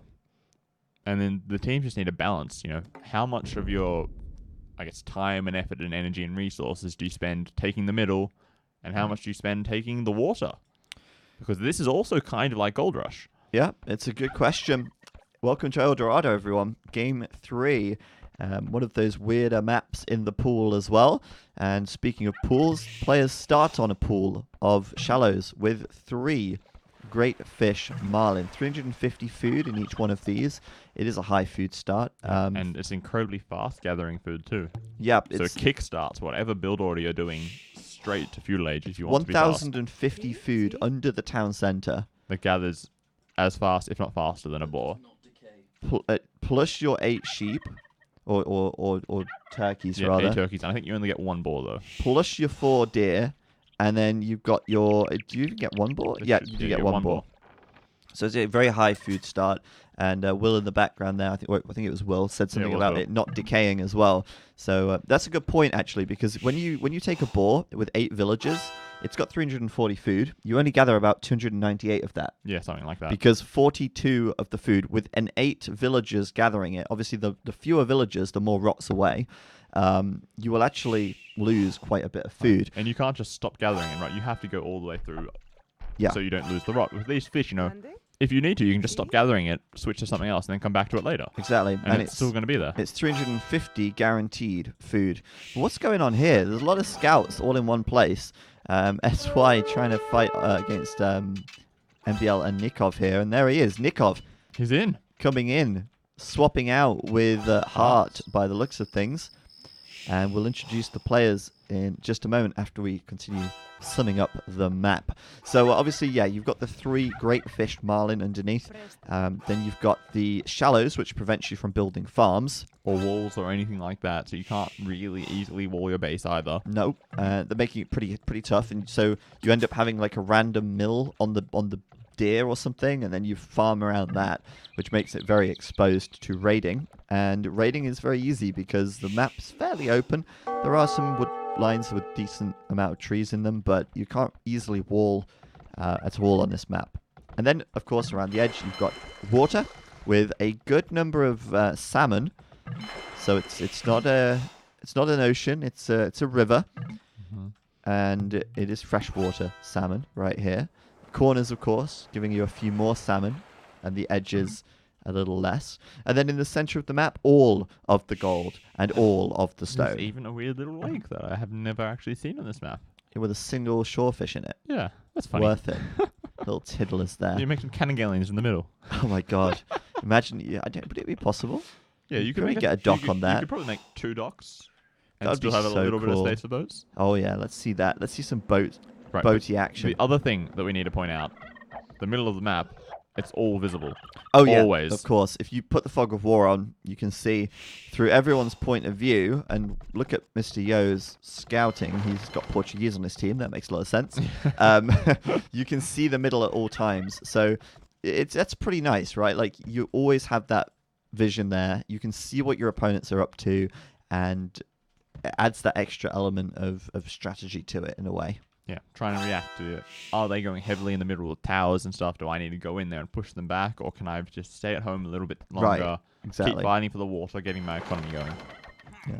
So there's a lot of things to balance in this game and on this map. It's a really interesting map. We'll go ahead now and take a look at the teams and the players, see where they're spawning on this one. It looks like SY are going to be spawning up to the north and the east, at the very north of the map on the flank, Gibbertong in the yellow. Portuguese, obviously a pick here with the water in mind. Yep. And also, free cardo is kind of useful, especially for those like early scout fights that we saw a little bit of. And also good gunpowder as well, because in the late game, when they're fighting for the middle, there's usually a lot of castles, and there's a lot of trebs, and some bombard cannons in there to take out the trebs. And can be a really good asset to the team. Even bombard towers to help secure space. Yeah, and And that. organ guns are always pretty memey. For sure. That can be pretty good. In the pocket, then, you've got the Yo playing as the Incas, and we saw the Incas... Wait, have we seen the Incas already? Yeah, we have. Yeah, We last saw- time when when SY NBL. played Secret, Oh, this is the same strategy that SY went for. They went for Sling the Incas okay. for Mass Eagles. Or maybe it was Aztecs. One of the Miso civs, Yeah, and they went and for then Mass Eagles in the middle. Yeah, I can't remember how that worked out, to be honest. It was last week, but... SY dominated. okay, well... Viper tried to make longbows. Sorry, Arbalest Britons versus Oh, Mass and he Eagles. got absolutely shredded. Yeah. Fengjin, the other pocket, Chinese. Obviously, Chinese, one of the best civs for this map, and actually, this is the best map in the pool for the Chinese, due to starting with the extra food under the TC. He's going to be there in the other pocket. And then the flank for SY, you've got Lix playing as the Persians. Reasonable civ, faster working docks, and you've also got the potential for Paladin in the late game as well. So they're very rounded civilization here. And then on the other side, you've got MBL, who's immediately being towered by Lix, actually, already. We've spent so long talking about the map and the civs. Yeah, we didn't get time to Yeah. introduce this. And it looks like MBL is looking for a straight FC, to be honest. Right, yeah, he has only just now clicked feudal age, whereas look at Lix already in his face with towers and spearmen. Yeah, for sure. And he will see if he can defend this. I mean, obviously, he's got a double layer of palisade up, so, well, I say that. And then there's just this it's hole. wide open at the top of his face. It's kind of tough. Like, we did mention this before. You know, it's not easy to wall this map, but it looks like Lix is going straight for the front door, and the front door is bolted and closed for now. And then on the left side, Nikov playing as the Japanese in the pocket there. That's the water potential. Leary playing as the Mayan pocket.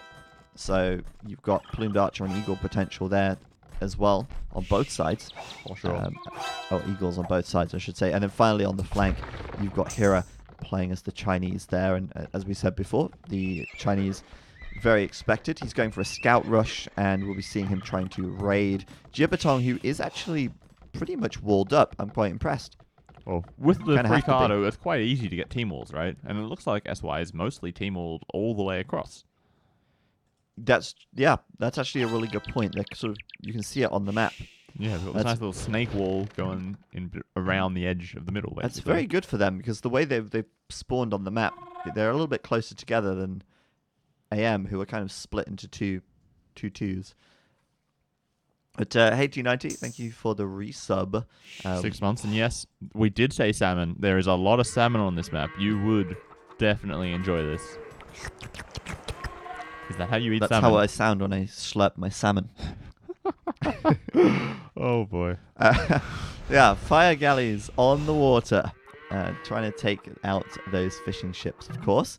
And it's kind of hard to track everything at once. At the moment, the action on the land seems to be mostly scout focused. Obviously, Other than Lix going forward with these crazy towers. yeah, and the reason for that is mostly because they want to be very conservative with the golden base. You don't get too much of it. Oh no, you don't. And by the time you come to the middle, you need to have at least secured some map. Obviously, scouts don't cost any gold, so it's a good way to open here. And it looks like they've not actually made it into MBL's base. He's closed up his walls with Nikov, and they are, for the time being, actually completely walled here in the south.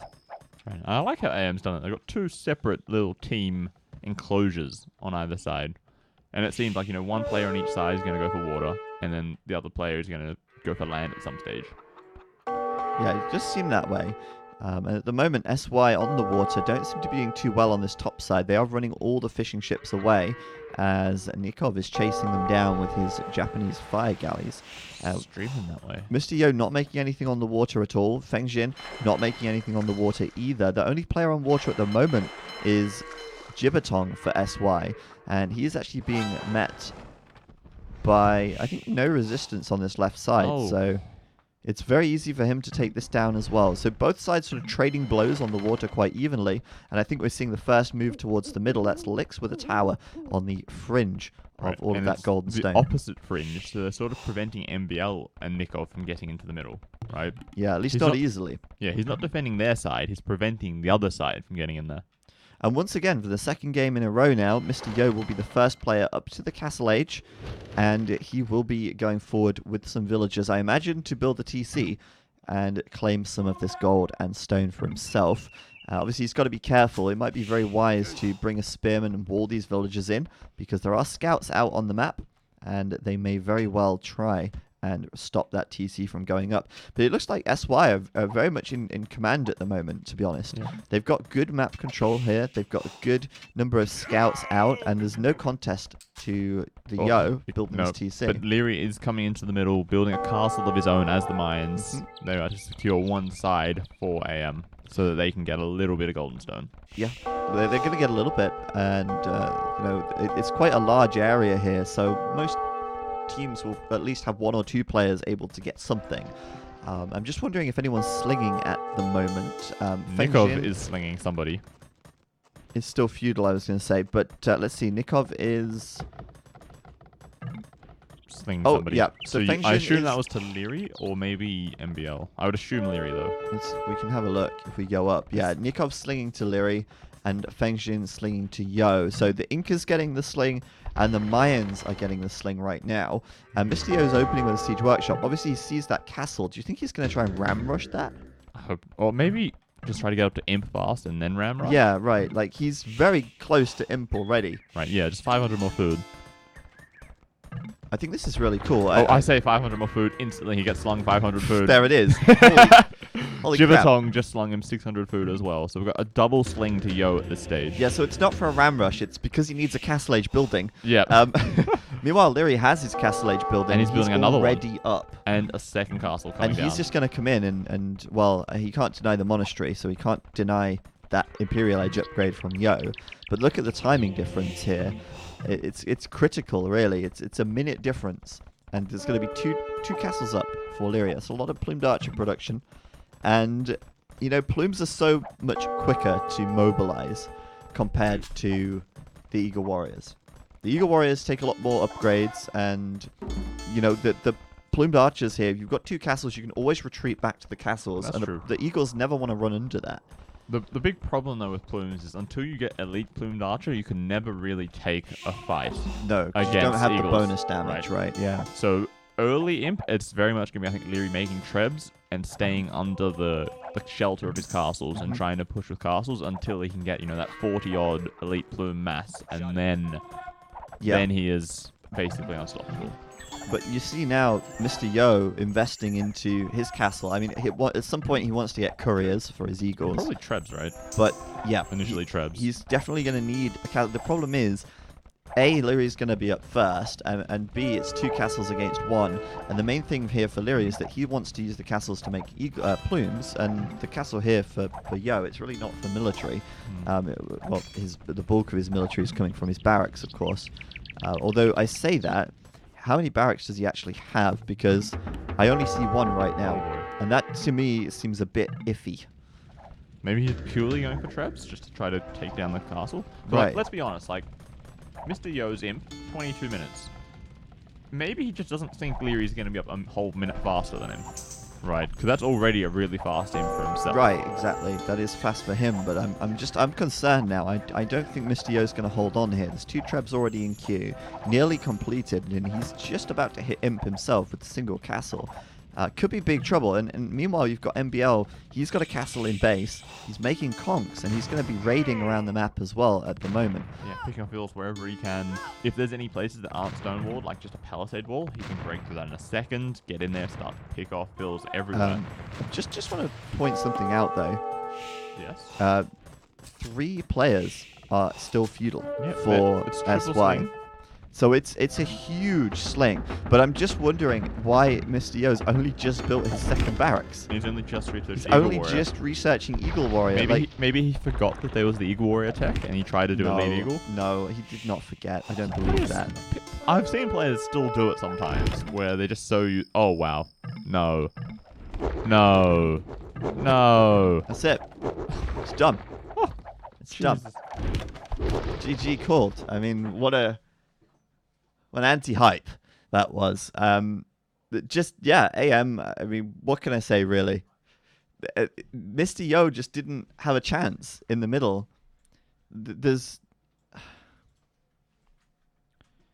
Without the castle here, he's just going to get cleaned up. He wouldn't be able to research. Well, he was so far behind on his production anyway. I mean, why is he only just making the barracks after reaching the Imperial Age? He's only just researching Eagle Warrior after the Imperial Age. Meanwhile, he's got a triple sling. They're calling GG, and Mr. Yo's got nearly 2k food in the bank, 1,000 gold, 900 stone, 1,000 wood. And it wasn't, it's just too late to do everything. And I feel very disappointed in Mr. Yo there. Lyri was just one step ahead, and he didn't even have a triple sling. He had a double sling. Sorry, terrible sling as well at the end. While MBL was mobilized around the map with the conks, and actually, even petarding in. I actually think that was another reason for the GG. He did lose the castle. The wall there. And the conks were getting in to raid that eco as well. And obviously, feudal age eco, conks in there. Yeah, no defense. He's going to move on to Fengjin as well. And that combined with losing the castle is just not good enough. One thing I feel like we have to point out and praise is Nikov, because he's just destroyed SY on water. And then he's just started to fish broom himself, and then he's probably slung quite a bit of resources to Lyri. Did he win water? I can't tell. Like, if we look at the fish count, Impossible to Feng Xing tell. is the only player on SY Oh, that has any fish. He has 9. Right. Whereas Nikov by himself has 13. There are also Japanese fish. And just look at his KD, right? 31 kills as a slinger. Yeah. Kind of tells you something, right? He has more kills than every other player in the game, and he spent half the game slinging.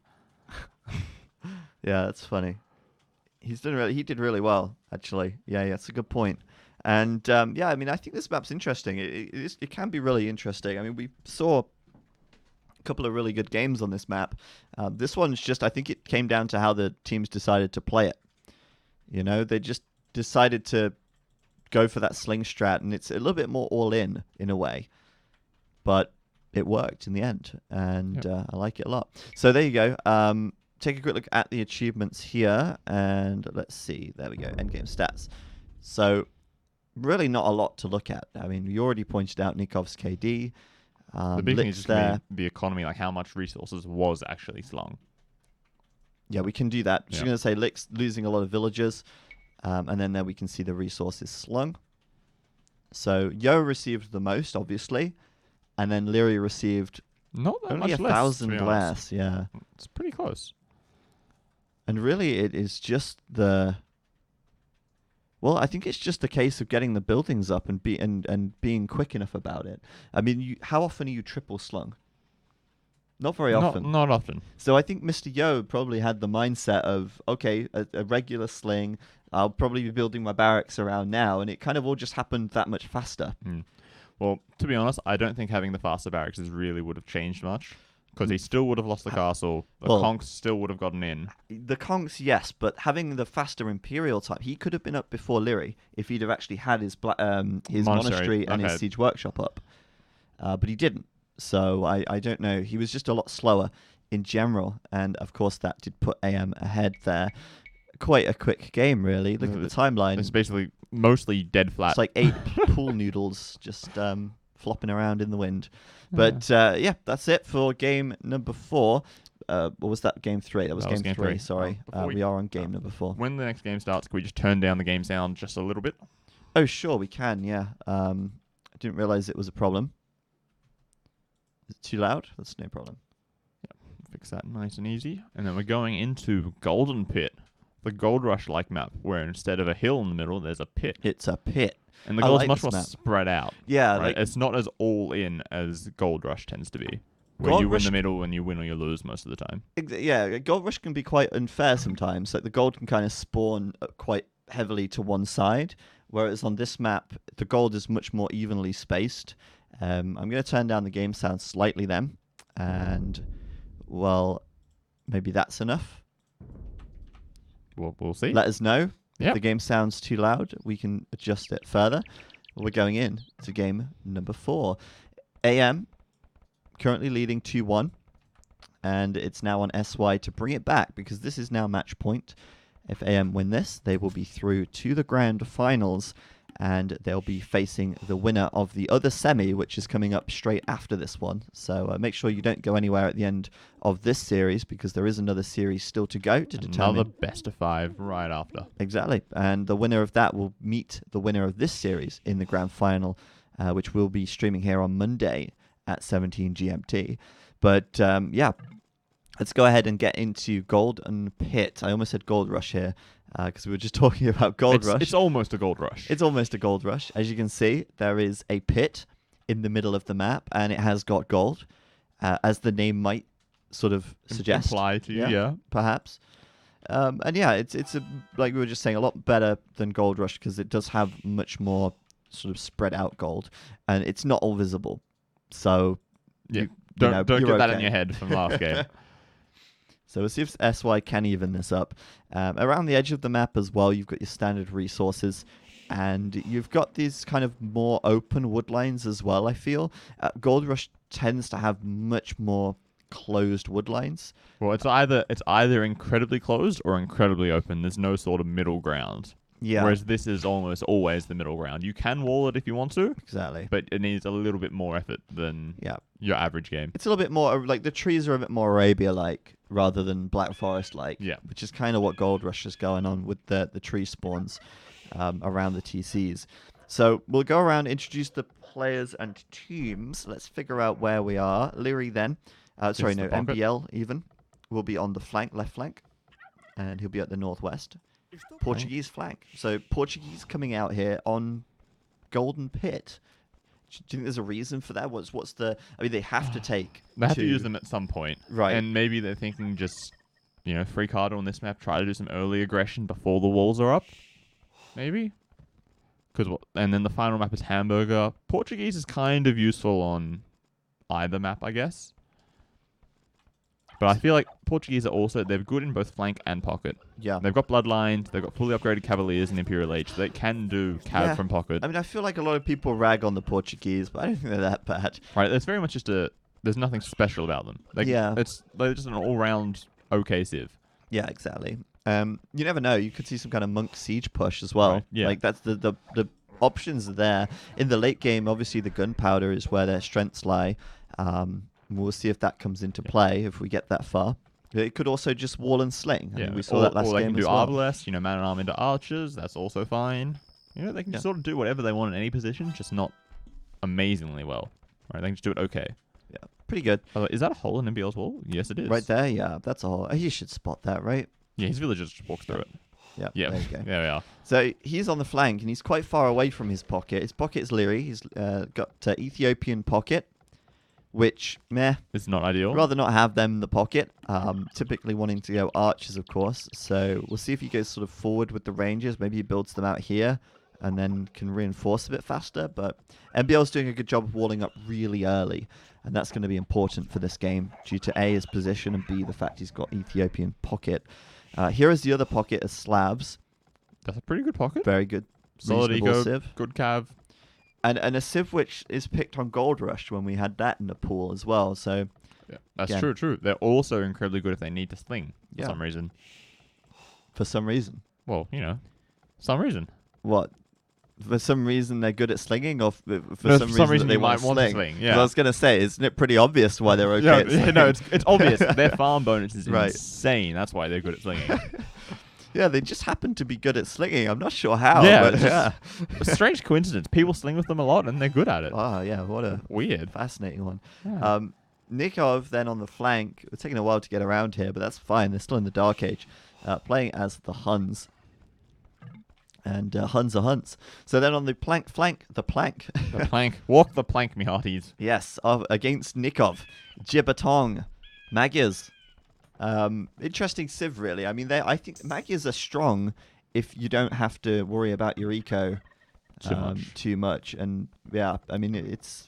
For instance, if you're getting a sling Yeah, exactly. from your Slav mate who's the pocket. Exactly. And Lix is in the pocket behind him, as the Slavs, coincidentally. Could So, be decent, right? Because Magyars are kind of like Huns light, Huns light. right? They've got all the good things of Huns. They've got good cav archers. They've got good cavalry. They've got better cav archers. They got the same sort of play style, just they have no eco bonus, Yeah. essentially. And that eco bonus is what makes them terrible for 1v1, but, well, not terrible, because they have a great scout rush, but not as good as civs with eco bonuses. And that kind of is made up for the fact that this is now a team game, and eco is not so much of a big factor. Then Britain pocket for Mr. Yo, so both SY and AM with a pocket civ, which they're not really too happy about. Right. But luckily, they're both on the same side, so Yeah. it's kind of all even up, archers versus archers from pocket. And oh boy, our final player. Ethiopians, Feng Jin coming forward with the Vils, with the men-at-arm play, or with the Drush even, but Soon to be man-at-arms and towers all up in MBL's face. And NBL doesn't want this, not if he's walling and slinging. No. But we don't know if he's going to be walling and slinging. More likely that he'll drop down a stable. Yeah, I feel like scouts and archer play. Yep. And we're going to see the watchtower going up right there in the crevice. I like the palisade wall though. In the NBL's crack. NBL is scared of the tower hop, so just like drop down the palisade wall and be fine. Well, he should be scared of the tower hop, but he should also Yeah. be scared of losing his barracks. He doesn't It's need the going barracks, down right? incredibly quickly. I'm just thinking, where is Feng Jin going to push into next though? Right, because like he's walled kind of towards the TC a little bit. Yeah, that's kind of hard. This is actually closed here, so he can't just walk straight through. Is it? Can you do that again? Yeah, I'm pretty sure it's closed.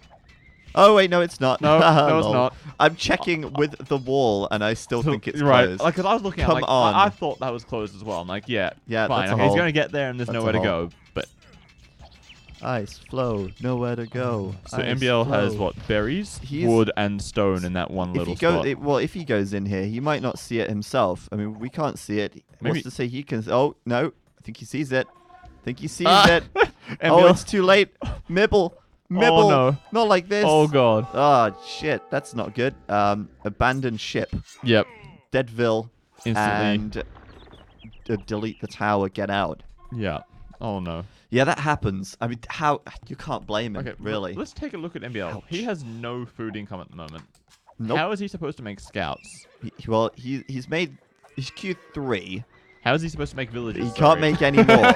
That's it. Yeah, he can't farm around here. His berries have now been denied. Really good point, And Robo. there's scouts and man-at-arms and villagers Mr. building Yo. towers in his base. Mr. Yo's gonna find the villas at the back, but oh man, what a mess.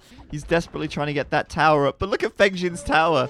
It's like she's had to delete the mill. The tower there's walled in, so that's no. going up But anyway. this tower, though, there's so many units Mr. there. Yo's coming in with more scouts. Oh god. MBL. Look at MBL's how many KD. vills is going to go down here? Oh, I don't know, but it's not going to be a small number. He will get the tower up if he forces it, but how many villagers will he lose doing it? 7, 8 deaths now. Obviously, he's lost some scouts as well. But yeah, that's just awful. And meanwhile, where's the support from Leary? Well, there never was going to be any Leary's just support. straight FC. MBL is like, I'm fully walled. There's a tower on my front, but it's fine. I can wall behind. You just go FC. Nope. Yep. Nope. Not happening. And I think both players are going to lose their towers. Obviously, there's more scouts and more men-at-arms here. So MBL now 5 kills, 12 deaths. His Men-at-arms in there, killing villagers. A lot of low HP villagers. Look at this one, 1 HP. Standing by and watching her teammates comrades get dead. wrecked. And she's dead. Nope, she's There down. you go. Yo, paying attention, checking the vills, finding the weak one. Oh my goodness, he's down to 17 vills, Robo. And He's like 15 vills behind everybody Fengjin else. doesn't care now. He can fight with those vills and just do whatever damage he can, and he's sorted. MBL's down to 14 vills. Oh my goodness. Leary's up to castle though, so don't worry, kids. It's fine. Right. Yeah, we need those crossbows ASAP, please. Yep. He desperately I think needs to. Can you just imagine like how salty MBL is at the moment? Like how much he's crying, guys, help! I'm 13 pop at minute 15. I can hear his little cries for help. And this villager here, if she attacks both of the... Oh, no, there he you lost go. another one. Mutually assured 11 vills. destruction right there. 13. Oh, God. Apparently during the game, MBL said, "Guys, I don't want to demotivate you, but I've only got 12 vills." Down to 12. Ouch. This is awful. And there's more scouts just running in. I've got to say, though, Yo is committing heavily to scouts here. Well, to be honest, I think it's worthwhile at this point. Like, you've destroyed MBL so hard. And I'd like to also point out that they're Britain scouts. Like, So they're he's not amazing. actually... Well, it's not really that they're not amazing. It's that he's going scouts as the Britons, which means that, hey, Mr. Yo isn't afraid to break the metagame just a little bit and step outside of the box of doing archers from pocket. Question, how much wood does MBL have? Mibble has 20 wood. He can't 11... build a market, so he can't even sling. What What would he sling anyway? That's a good point. Here's 66 stone, guys. Do with it what you will. And I can give you 50 gold that I'm not using either. Oh, and that villager getting trapped behind the house. Yep. Oh, no. Absolutely dead. Oh. On the right side, is there stuff happening here? It's yes. not as funny as MBL. There is stuff happening. It looks like Nikov and Hira doing very well, actually, on this right-hand side. They're coming in behind Jibbatong's base. Jibbatong's 4 and 9, so he's not doing as well. Lix has sort of done the same thing Leary has. He's made a couple of scouts. Well, Leary didn't make scouts, and then just gone quickly up to Castle Age and sort of told Jibbatong, "Yo, you just do whatever you need to do. Yeah. I'm going to go Castle Age." Yeah. And, he's kind of in a little bit of trouble. He's pushed off of... Oh, quick walls. Nicely That done. was good. Pushed off gold, pushed off of stone a But little there's bit like here, one pushed off archer coming wood. towards that stone as well. It's not good over here. And then on the left side, you've got Leary coming over. He's flooding across the map with crossbows. And he is coming down to here, where Lix will scout him with his scouts, of course. With and +1 armor as well. They're doing pretty decent. take down the initial brunt of those crossbows. Of course, they'll come out on top, but giving Yo the heads up. Yo's on the way to castle, and he's going to be way behind in military now. He's going to be basically sitting on 1 military, while Leary is on 17. So I don't care if you get extra range with your Britain crossbow. Well, I just saw Yo do Very forging, outnumbered. so I think he's just going Oh, to really? double down on knights. Oh, yeah, you're Double right. stable, He's actually yep. got double stable. I just thought he'd transition into archers I feel like here. he can't afford to do that, right? He's so far behind in archer numbers Yeah, that right. he's never going to get ahead. And yes, he can micro a little bit, but Leary's pretty good at micro too, right? True. Maybe what we need to see here is Lix coming over and trying to support this Oh, sorry, this left side. Lix needs to help out Jibbertong. Yeah, that's true. It's a difficult situation for them actually, as the Castle Age Power Spike is definitely has a lot more potential to do damage than the Feudal Age Aggression that they did onto MBL. So this is the revenge of Leary here, making up for his fallen comrade as he raids the backlines of Yo. Yo without gold can't make knights. I mean, only a handful of knights. He does have a market. He can sell some excess wood or whatever. He's only got 2 knights, and of course they don't have bloodlines either, so they're going to struggle against these +2 crossbows. And he can't even get +2 armor because he's got no gold. And yeah, Lix will actually have to come over here with his own knights as well, which are much better upgraded. Really nice little... Look at that. That's perfect, isn't it, really? That is beautiful. But that does mean that Jibbertong is going to be sort of thrown out to dry a little bit here. If he gets doubled, he's trying to in big trouble. stonewall up, though. If he can fully stonewall, he might be okay. Well, potentially. We'll see what happens next, as Hira's now here with a bunch of scouts as well. You have knights, that's fine. I'll just mug you with 1,000,000 scouts. It's interesting. I'm surprised he's going for the... I mean, he's throwing them away to the knights, right? Like, he may as well use them for something. And he will take down a couple of knights with them, because they are upgraded. I just wonder if maybe he would have been better to try and go and raid with them into the eco. Well, I think most of SY seems to be walled, other than Jibbertong. And even Jibbertong's, trying to wall up at this point. That's true. But he's not going to. Oh! That's a huge army from Nikov, just in the nick of time, stopping those walls from going up and marching straight into Jibbertong's face. Nikov here, perfect timing, and no walls for you, Jibbertong. We praised him for doing so well last game, and this game it's all fallen apart. Yeah. But also, Nikov, his army composition, I think, is actually incredibly good at this point. He's got all these spears here. Because normally, huge number of spears. This number of archers, like 4 knights, could come in there and clean it up mostly. Yeah. You can't do that when there's like 7 or 8 spearmen in front of them. And yeah, Jibbertong's just going to lose so much to the archers. He's getting outranged. The knights are coming in as well. Oh, and he doesn't get the wall up. Oh, rip that wood line. Oh. Well, there you go. You've got some pretty big problems if you're SY right now. MBL, on the other hand, Still also getting bullied. with problems. Both flanks on the opposite sides struggling big time at the moment. Those archers in there pushing him off of wood. Does MBL even have wood income? It looks like he might have something towards Leary's base. On the right side, towards Leary? Oh, I see what you mean. Yeah. Okay, he's going going some out villagers here. out. I mean, he could have chosen a better position, but that's fine. Maybe like inside Leary's base so that they're safe.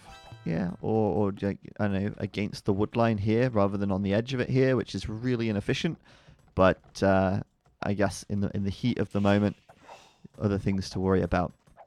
And there's lots of stuff happening all over the place right here. It's getting very messy, but it does look like Mr. Yo is sort of stabilized. He's going to be bringing up those extra TCs, and I guess my main concern right now is the economy. Obviously, Leary was up so much sooner. He's already got 2 TCs up. I thought he might have... he's got a third in the middle. That's good. And Forward Siege Workshop as well. And at university, I just think that Leary's eco development is probably a lot further along, and you can see that in the villager counts. But let's take a look at the total villager counts. It's fairly even, all things considered. Well, right, MBL's 25 vills down on what he should have. Leary's 10 vills up on what he should have. So the big like differential here is just Jibbertong taking a lot of damage, basically. Yeah, but Jibbertong could easily pull this back, I think. I mean, he's definitely in a better position than MBL. And Feng Jin as well, at the moment, he's up to the Castle Age. He can very easily start to build up his eco. Yep, and he has an archer mass already that are going to become crossbows.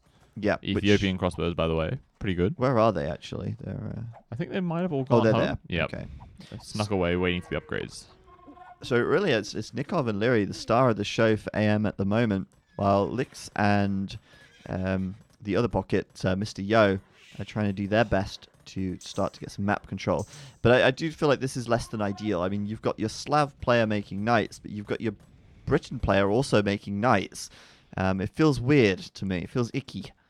Yeah, I feel like AM sort of took better all-round civs, right? 3 of their civs can do pocket or flank, and ideally Ethiopians is only a flank civ. Not going to happen there. No, I wish it did. Instantly bailing. Would've been Whereas cool. we see SY, they've gone for like the 2 Archer Civs, 2 Cav Civs, and then they've just been absolutely screwed when they got both the Cav Civs on one side and both the Archer Civs on the other side. So I feel like AM just played it a little bit safer with their Civ choices, and it seems to be paying off for them. As well as Leary just ignoring MBL completely and saying, I'm just going to boom. Yep, No and worries. booming up quite well because he's on the way up to the Imperial Age now as well. And those Ethiopian crossbows are about to become Ethiopian arbalest. Nikov coming in on the right side with Hera as well. They're kind of trying to surround this TC. Nikov coming forward with some siege of his own. And that Mangonel went straight over their heads.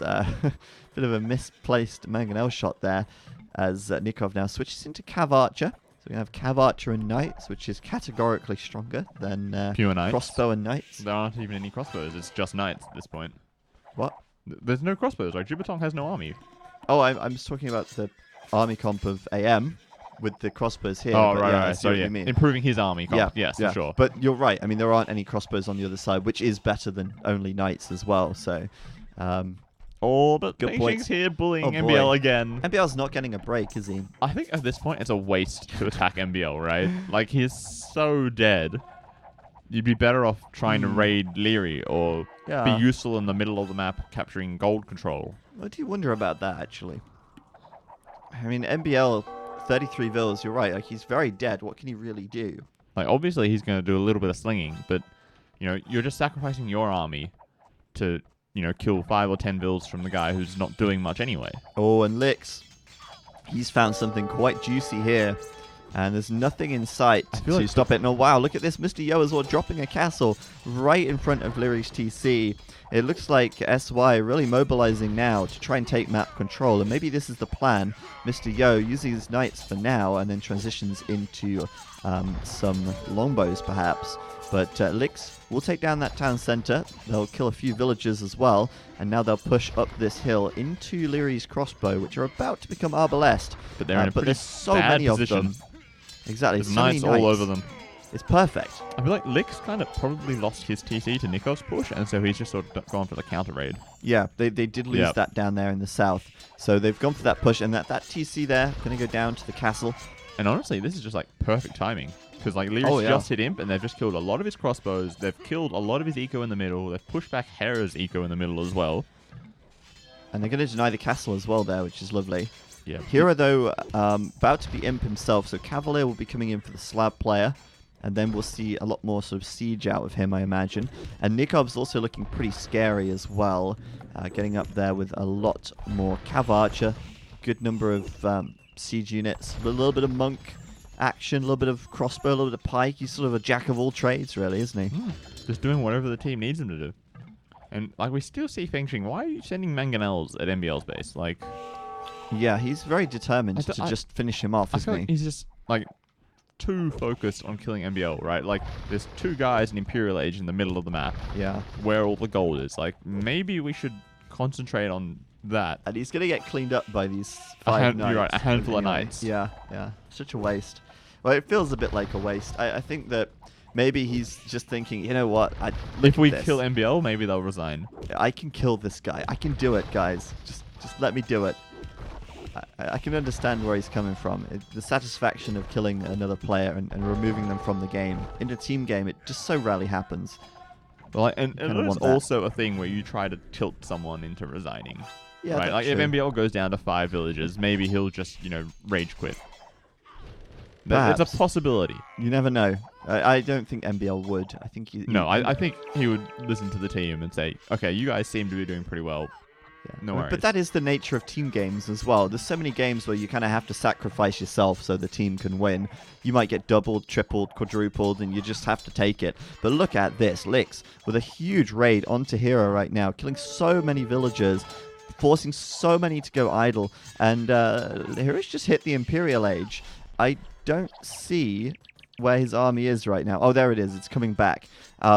So Lix probably needs to bounce, probably should get out of there before he loses his knights to Cavalier and sort of throws the army away, but did do a huge amount of damage, so kudos to him for Hera that. was close to 100 bills, and now he's down to 60. Yeah, that's insane. Let's just take a quick look at the villager graph to visualize that.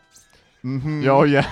Uh-huh. So that was when they killed Hera's first TC, and then the second set of TCs. Yeah, that's pretty mad. MBL's just going for wheelbarrow at 37 minutes. Fine. He's not got an eco to justify wheelbarrow. Yeah. So, He doesn't even have 13 doesn't need farms. it. Doesn't need it. And, Okay, and his Yo is castle is going down getting now. ballistics. He's going to start to switch into arbs. No, he's going like longbows. Pure longbows? Well, I don't think he should because he doesn't have enough castles. Right, yeah. It should be a mix of arbs and just make some longbows while you can. Man, what a messy game. I mean, this almost feels messier than the Atacama game. And, oh, wow, yeah, all those knights going to go down there to the Cavalier and Cav Archer in the end. Lick's just going up to Imp now, considerably later. So we've actually, at this point, got only one player in the Imperial Age for SY, 2 players in the Imperial Age for AM, and they're going to start to take that opportunity now to take the middle of the map, push the middle of the map, and take SY off of that Also, gold. Another thing to consider, Nikov is being really active with his army, pushing around the middle, taking down TCs and doing whatnot. Gibbertong, what's he doing? Gibbertong? He's got nothing. He's still feudal. Right? He's just slinging as well, right? So He's doing it in MBL. yeah, he's kind of in the potentially in the position to fall as hard as MBL has. Look at that. That's true. I mean, he's further ahead than MBL in Vils, that's for sure. And Hero just took an absolute bashing. But I think AM have quite a lot of momentum right here, you know? Like, they're actually taking out TCs, they're killing a lot of Vils. In the middle, they're pushing them off the gold. Oh, and boy. if AM can secure the gold, then they're going to be in... Well, SY are going to be in big trouble. And here we see Nikov up to Imp with the largest military in the game, roaming around the middle, just destroying anything that they can find that is near gold. Middle is missing for SY. They've got 2 or 3 TCs left here. And now they're going to have a lot more Cavalier coming at them from Hera.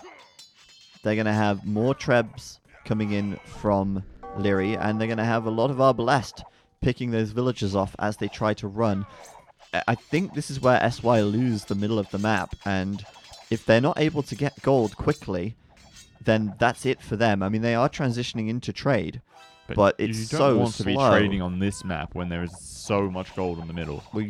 Well, you certainly don't want to be doing it at 40 minutes. Right, yeah, you don't want to be trading this early when there is this much gold still available to be taken. But they may not have the choice, and there it is. The GG is being called as Leary and Hera take down those remaining TCs from SY in the middle of the map there. And I've got to say, I mean... Look at that, Feng Jin, right until the bitter end, still killing MBL's villagers here out on the farms. So determined to take MBL out of this game. But all in all, SY they're falling in the semis. They take a 3-1 loss to Aftermath, who did play very well. Only really getting the Atacama game. And the others, AM looked to be quite smooth sailing, really. That one was quite impressive. Obviously, MBL going down to 12 villagers in the feudal age, bouncing back to 50. He actually had more villagers than Lix at the end of that game, and Lix was walled up with 2 TCs at home and a 3rd TC on the front. But after losing so many villagers to the Cavalier and being so late up to Imp compared to Hera, even though he did kill a lot of Hera's vills earlier on, Hera could return that favor quite quickly with a superior army of Cav. And yeah, it looks like the map control for AM just securing them the victory there. Very, very nicely done and very well played. They will make it through to the grand finals, and we'll be streaming that here at 17 GMT on Monday. The grand finals have not actually been played yet due to scheduling issues and the players not being able to find a time that suited before the deadline, which was, in theory, today. But, yeah, we've got the second semi-finals coming up, though, so don't go anywhere. Our schedule is as follows. Suomi versus VNA up next. Exciting stuff. Suomi, of course, still very much in the fight here to make it to the LAN finals. Very determined to get themselves to the LAN finals. A quick reminder of the standings. These standings reflect the standings at the end of the 2v2 stage, so any points earned during the current stage have not been or are not shown here. They've not been added yet. But you can see Suomi will be currently tied with SY, but they will potentially pull ahead of SY here, and they will pull ahead of Frantic as well if they're able to move past VNA and make it to the grand final against AM. And, looking at the points, looking at the track record of these teams, Suomi on paper a much better team than VNA, but they did have a little bit of trouble with Heresy in the first round. Heresy nearly beat Suomi in the round of 8 for this stage, and that's kind of shook them a little bit, perhaps. Could be. They just played incredibly well on that Senate game where they won it. Max just sort of got killed so early in the game, sort of like MBL and this one that we've just seen. They tried to keep it going. The game did last a lot longer, but in the end, Heritage had such a stronger economy, earlier trade, and then they just kept pushing. Yeah, and they did end up pulling that back, so to their credit. Well played to Heresy in that round of 8, but Suomi do make it through. And now, of course, they'll face VNA, who are a, on paper, inferior team. And then if they get past VNA, they'll meet AM in the final, and that's really going to be important because AM currently 9 points ahead of Suomi. And they're guaranteed at least 6 points if they come second. Yeah. And 8 if they come first, right? So they can jump up to 47 or potentially 49 points. Yeah. At this stage. And Suomi, if they lose this, they only go to 33. Yeah. And then they're far, far behind. Yeah. And that basically makes AM almost guaranteed to get to the LAN final. And of course, that's what it's all about. The LAN final, the second and first place teams going to the LAN to play each other face-to-face, head-to-head on an offline tournament. That's what this is all leading up to. So we've got our upcoming match, Suomi VNA, best of 5, and we'll be back in just a couple of minutes here.